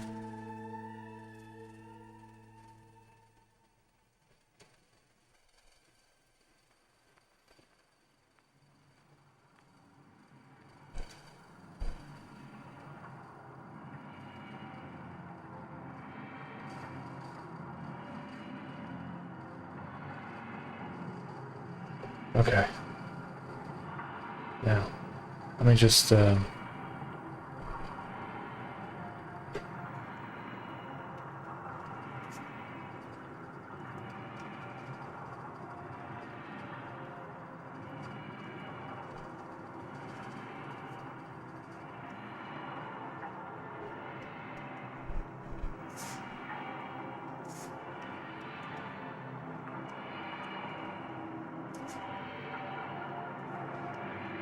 now, if I did this correctly, I think they should be.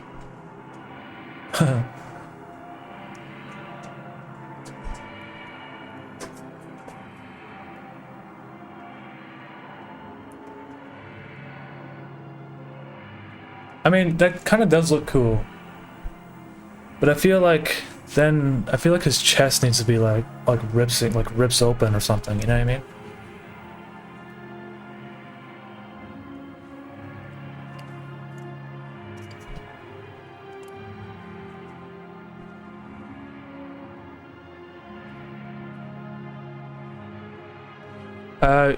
Christian Kramer, usually it will just be a thick line running down the side of the body if you're going for realism. I don't know if what I'm going for. I think I'm going for something stylized, I guess. Yeah, 30,000 PSI blood pressure, yeah.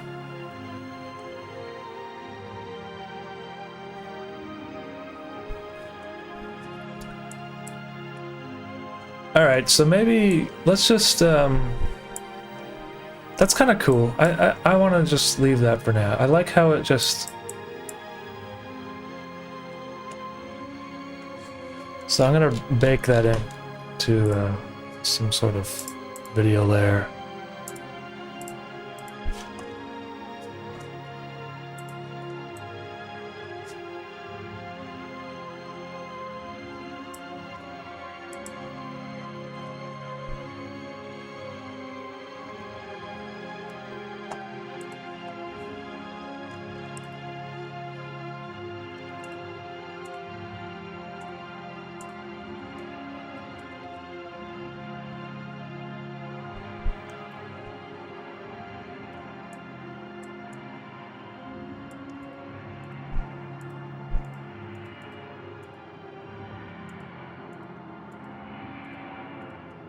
Alright, now what if yeah, what if I like animated his chest like ripping open a bit? I mean, I don't know, I don't know, like too gory and stuff, but like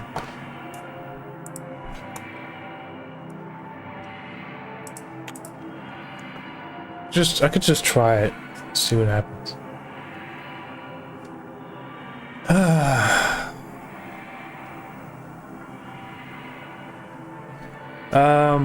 Umami, what is your most favorite gift that you have received and or given? I gave these guys some maple syrup in Norway, and the reason why it's just so stupid, man. I packaged it like crazy with bubble wrap and everything. I was like, this is gonna be perfectly fine, right? And then I put all this tape and made sure it was like super secure. It was in a can of, you know, a can of maple syrup too, right? And the guy picks it up from the post office and it's like exploded. And he's like, it was like a pool of maple syrup in a box. I guess, I don't know. It's not like it's just a funny story, man. That's with him walking out of the fucking maple, like this nasty ass sticky box that he has to deal with, and it's like, it's supposed to be like a nice gift that I gave him. But I guess the other one, like, it didn't, not all the cans exploded. It was just one can, but yeah, that's all I can think about. I don't know, man. In terms of like gifts and stuff, I've been, you know, let me think about that.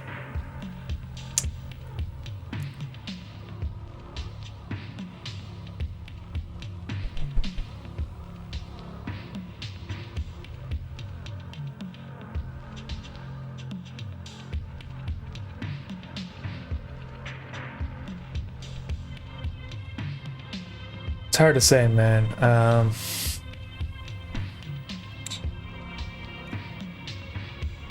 I don't know. I had a pretty good childhood, so I got a lot of stuff when I was a kid. I want like a video camera or whatever. I got one of them right behind me, actually. It's the one that's filming the screen right now. Oh. It's not.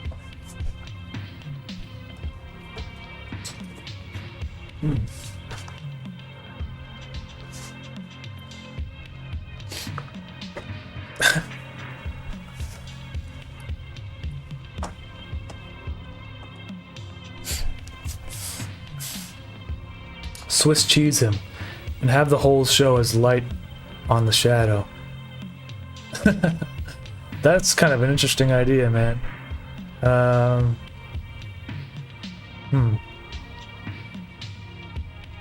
Well, yeah.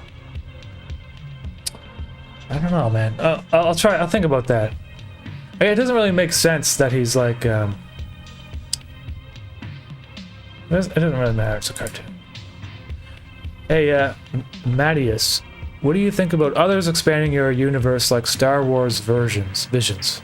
I wouldn't. You know, honestly, like, I'm not really cool with that unless they were to give me like $1 billion. If they gave me $1 billion, I'd be cool with it. Otherwise, I don't know, man. I feel like it's too personal for me to just like want to give it to someone else. You know what I mean?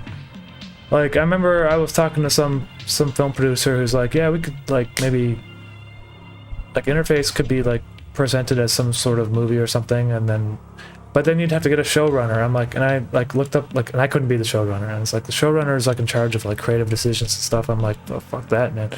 Like I can't like, give that stuff away. Like, what am I doing? You know what I mean? Like, what am I supposed to? What am I ghostwriter for my own shit? Like, I don't understand.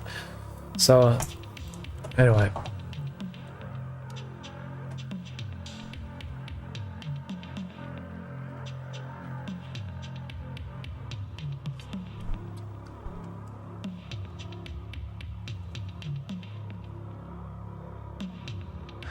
Yeah, man, that's another thing I don't really understand. Like, why? Like, it's not that hard to just come up with like a new character. Like, I mean, maybe I'm a little bit biased, but I don't understand why there's creative people out there that feel the need to have to latch on to some pre-existing IP.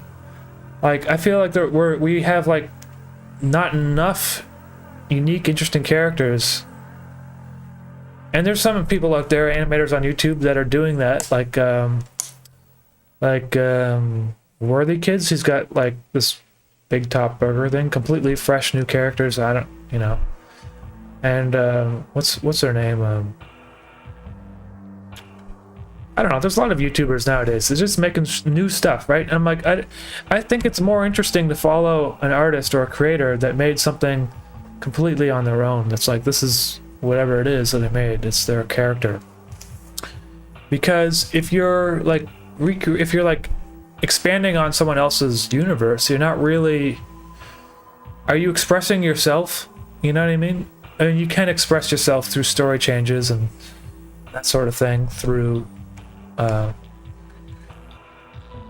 But I feel like it's, if you're, well, I guess it's just, my advice, what I'm thinking is really only applicable to indie animation, I guess.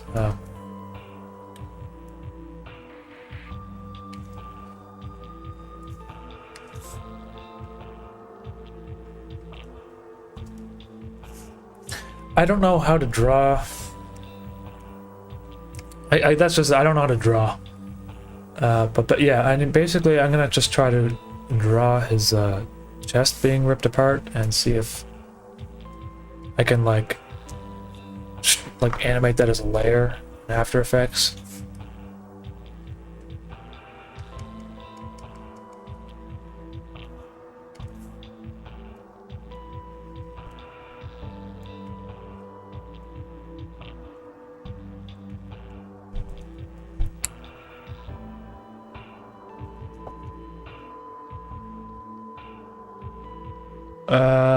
What are some independent animators you think are doing really original stuff right now?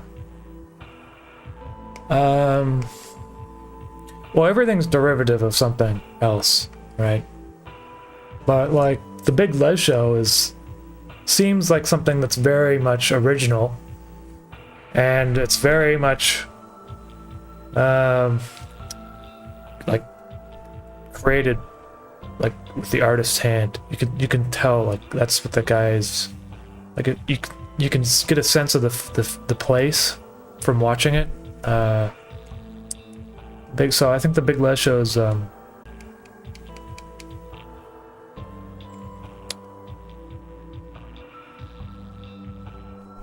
feel like, well, the humor of that show, the Big Les Show, is also kind of like original too. It's like there's particular episodes that. What is that little doll character that they have in that show? Glen World?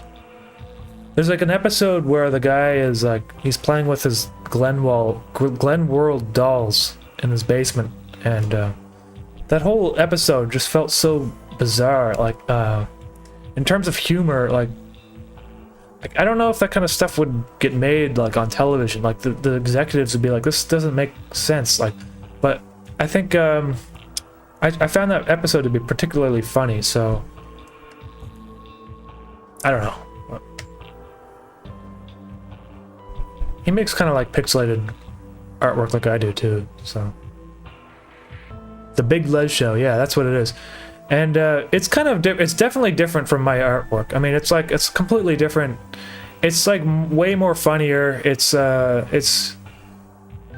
earlier episodes are like really rough, like to watch. Like in terms of sound design, like I think the guy would just like scream into a microphone and it would be like clipping audio the whole time.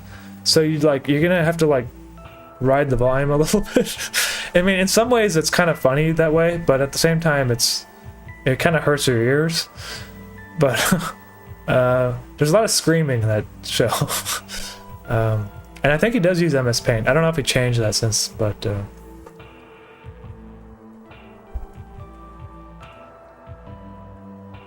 it's kind of like Trailer Park Boys. I don't know if you guys ever watched Trailer Park Boys. It's like Trailer Park Boys if it was like Adventure Time. It's like Adventure Time Trailer Park Boys, but it takes place in Australia. I guess.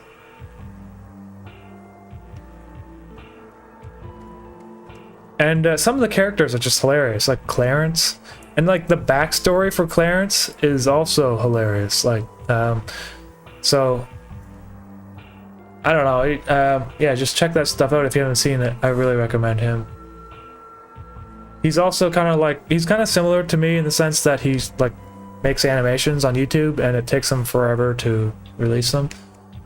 But the more recent ones, and you can see how like throughout his career as an animator, he's gotten much better at animating. That's always fun to kind of see, you know.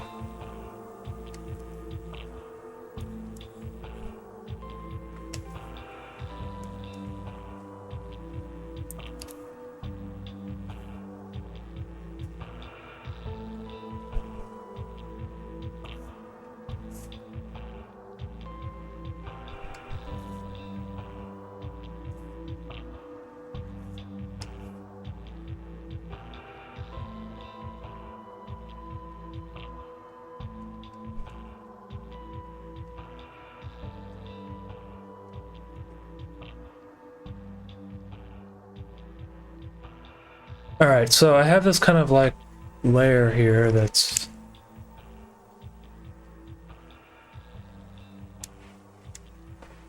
kind of like this guy's chest has gotten ripped out almost.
Voon is awesome, wouldn't have found their stuff if it wasn't for your stream. Hey, Christian Kramer. Yeah, Voon's very cool. Very, very cool. That's surprising that you wouldn't have found her without me, because she's like much bigger than me on terms of like YouTube and stuff, but just different circles, I guess. Different circles of animators. They all have kind of like their own like audiences. Tastes are a little bit different, you know.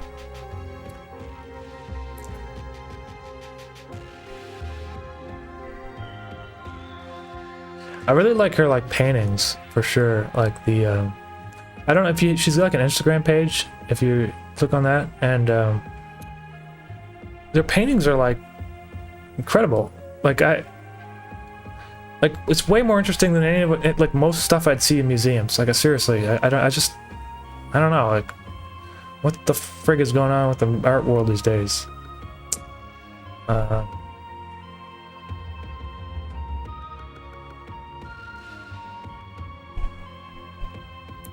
Darby, it's cool to see someone else animating in Photoshop, also giving some motion to the body as impacts might help sell the bullet hits. Yeah, man. Thank you, Darby. Well, this is actually just there is motion. It's actually in After Effects. I'll show you after. So let me just get the. So I got the body hits here done. I'm just. So I got the body hit layer, and then I have this layer. So this is like.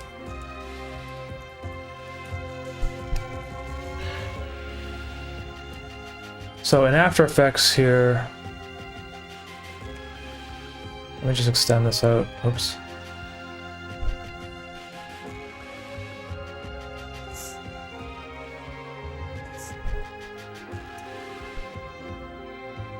So this is the actual composition in After Effects. There is a bit of motion, like he's being sent backwards and stuff. But now I'm going to add the bullets going into his chest, and maybe it might look cool. I don't know. Let's see. That composition. So I got the chest rip layer and okay, so cut. So this chest rip has to be above the body, and the blood has to be above the chest rip, I think. Or it doesn't matter really, and so the chest rip. Let me just get rid of that for a second. So that's gonna look like that.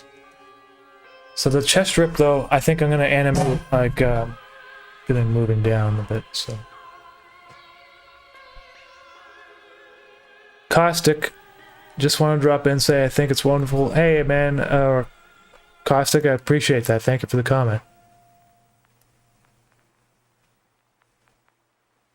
Oh yeah, a Fox in Space too, by the way. Yeah, Fox in Space is another great animator. Actually, he's like an insanely good animator. Like crazy good. Like if you watch it, like I don't understand how he does it, but he animates faces in so many different perspectives. And you can see like all the teeth and the proper proportions. I don't understand, man, how he does it, but he's a very good animator. Check that stuff out too. Shadow Dude, hey, thank you.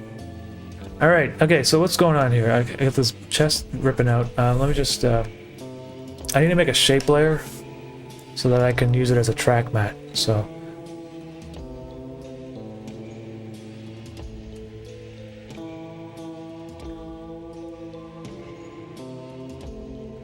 Okay, so there's my shape layer, and it's going to animate.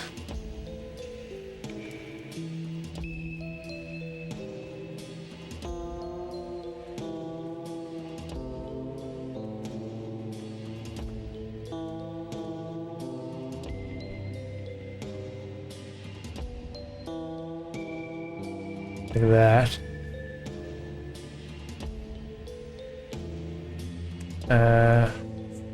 And so this shape layer, you can chest rip. So basically, take the track mat, link it to the shape layer disappears, and now, except the only problem is it's backwards, so I just have to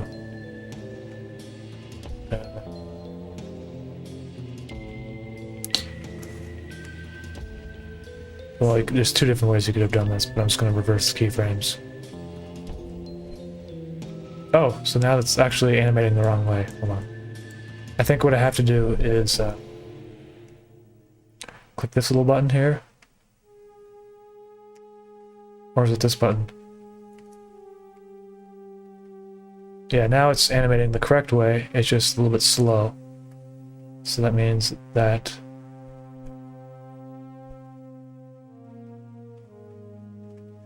this shape layer needs to be... Okay, so move the button. That's...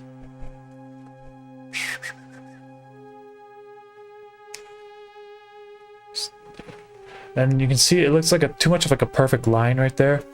So you can turn your shape layer back on, and then you can do something like turbulent displace on the layer,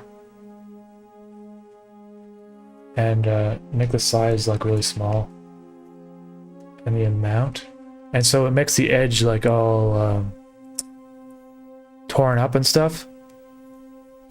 So it will be more like an organic looking kind of transition. And so I can make sure everything's turned to draft mode so that it's still pixel. And then you can hide the shape layer again.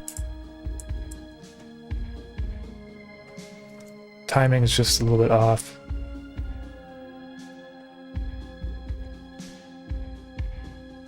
There we go. Now let's see how it looks with the background.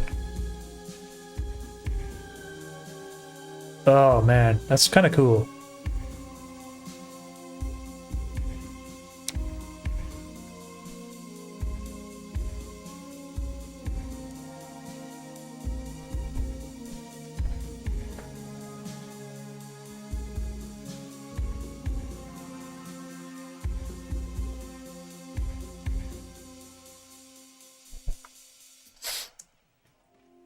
Now,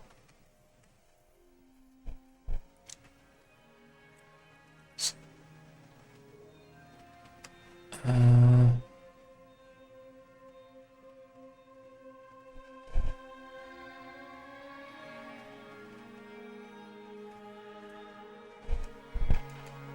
I really wanted to be crazy, you know, I feel like it's cool, but I wanted to also match my like aesthetic, which is kind of like this halftone effect going on right now. So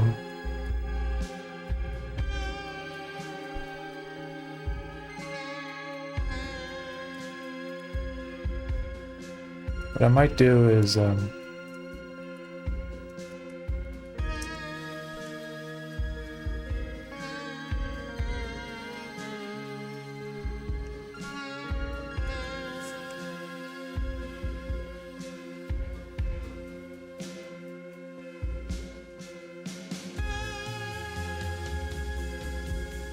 give it like some like animated texture there. That looks even cooler now, I think. And might do the same thing.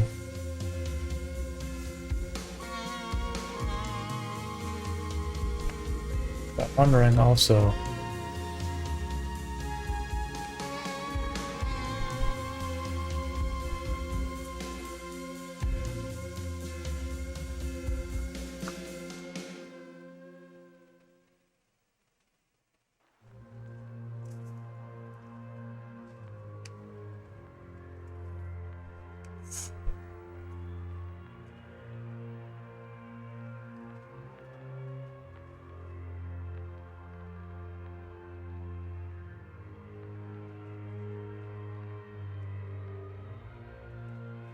I don't think the circle loop will look good in this one.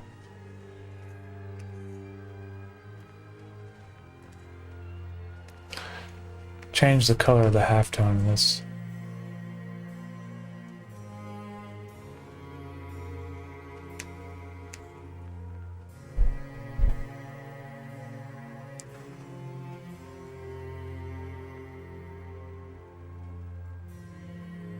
Yeah.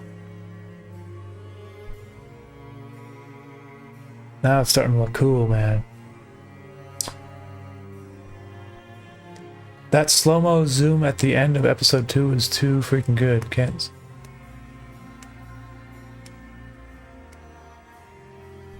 I'll have to check that out. I can't exactly remember what shot that is.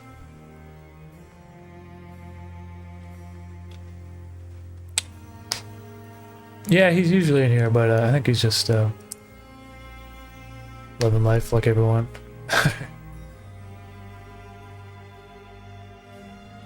I think he streams on Twitch. If you guys are interested, you can check him out on Twitch too.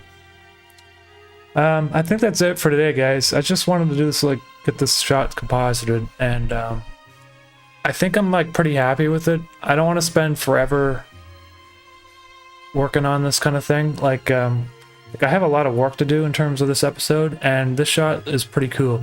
I think the only thing that's bothering me is I don't like how the inside of his mask is like gray. I'm gonna change it to black. So I might just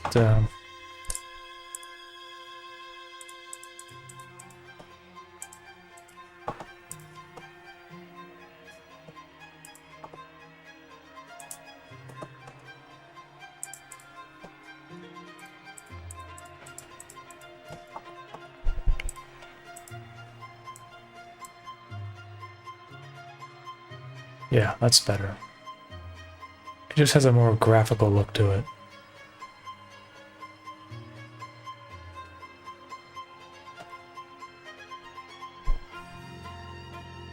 And I wonder if I should add a little bit of a,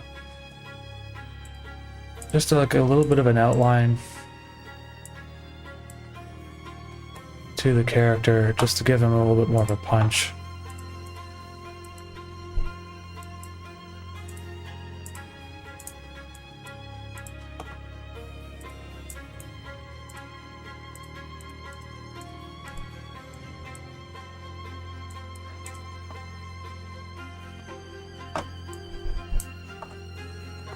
Before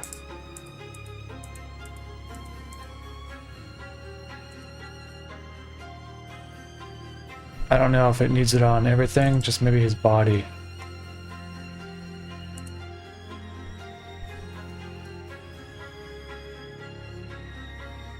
And the hand. And the forearm. And the shoulder.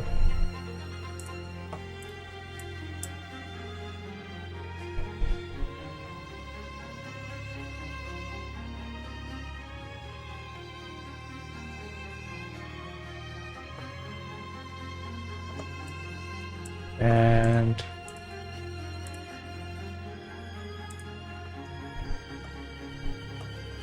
end position just to be a little bit higher.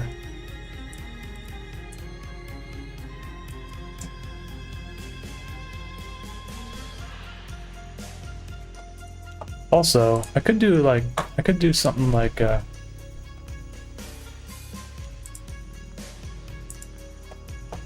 I could have like the pin tool here.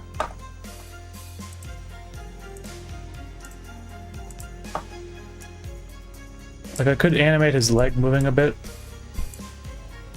I just I don't usually do that, but I might just do a very subtle amount of that.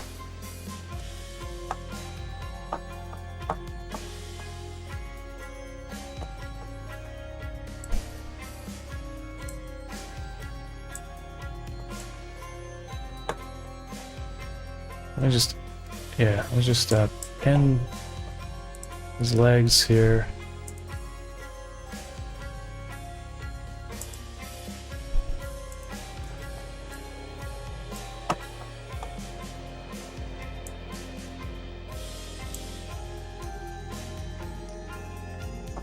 Oh, I need to pin his up body too.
Yeah, I think it makes it's subtle, but it makes it a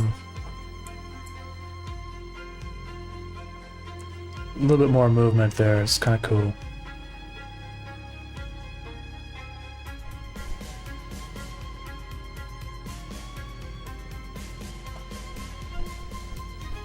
Blood is too fast for slow motion. Yeah.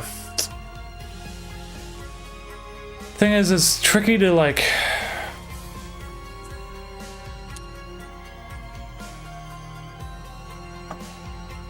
I might keep it though. I might just keep it the way it is because I know it's slow motion, but like that means it's kind of like it's like it's saying that like he's being shot. Like the bullets are going in so fast that they're like even too fast for slow motion. But I don't know, man. Like if I were to do that in slow motion, I'd basically have to find like blood squibs or something like visual effects, and then I think it gets this. I think it sells the shot, and that being too. Yeah, I don't know. I'm happy with it. I think I'm good with this one. Let's move him down a little bit.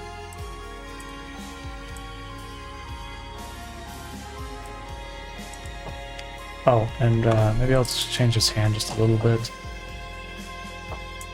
because I think it would be better actually if his hand started up here.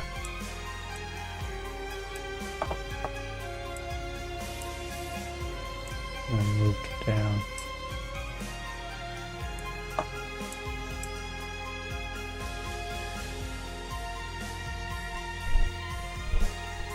That's better.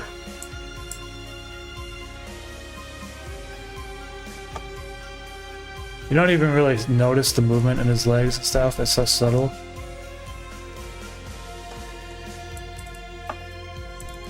But it's okay. Also, scale. Let's just set this to 100 for a second. And set a null object.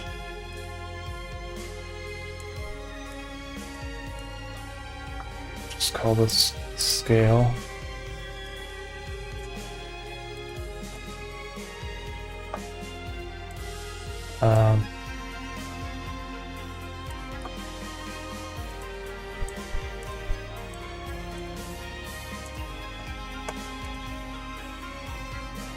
Maybe just have him start at 100 and then it goes to 90.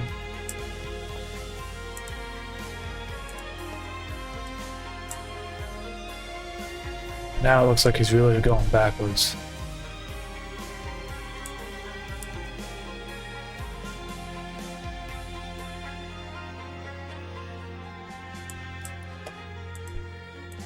It's a very subtle difference.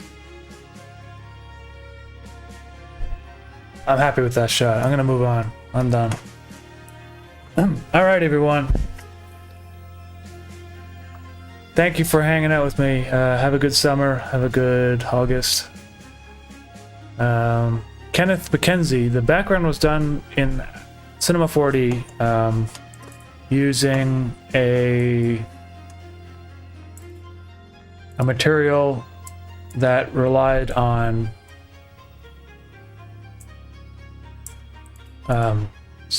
noise, displaced Voronoi. In After Effects, you can achieve the same thing basically if you wanted to. That's like overkill. You don't need 3D software to do that. I just did it because it was already done. But basically, you can get something called fractal noise, and it's not going to look the exact same.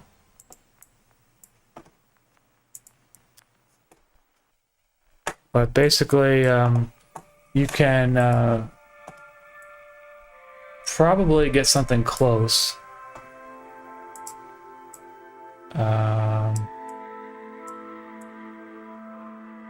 It's actually, I'm not, you know, honestly, I don't know if you can do this in After Effects. That particular, you might be able to with some plugins. You basically have to play around with this for a while in order to get it to look exactly how you want it to.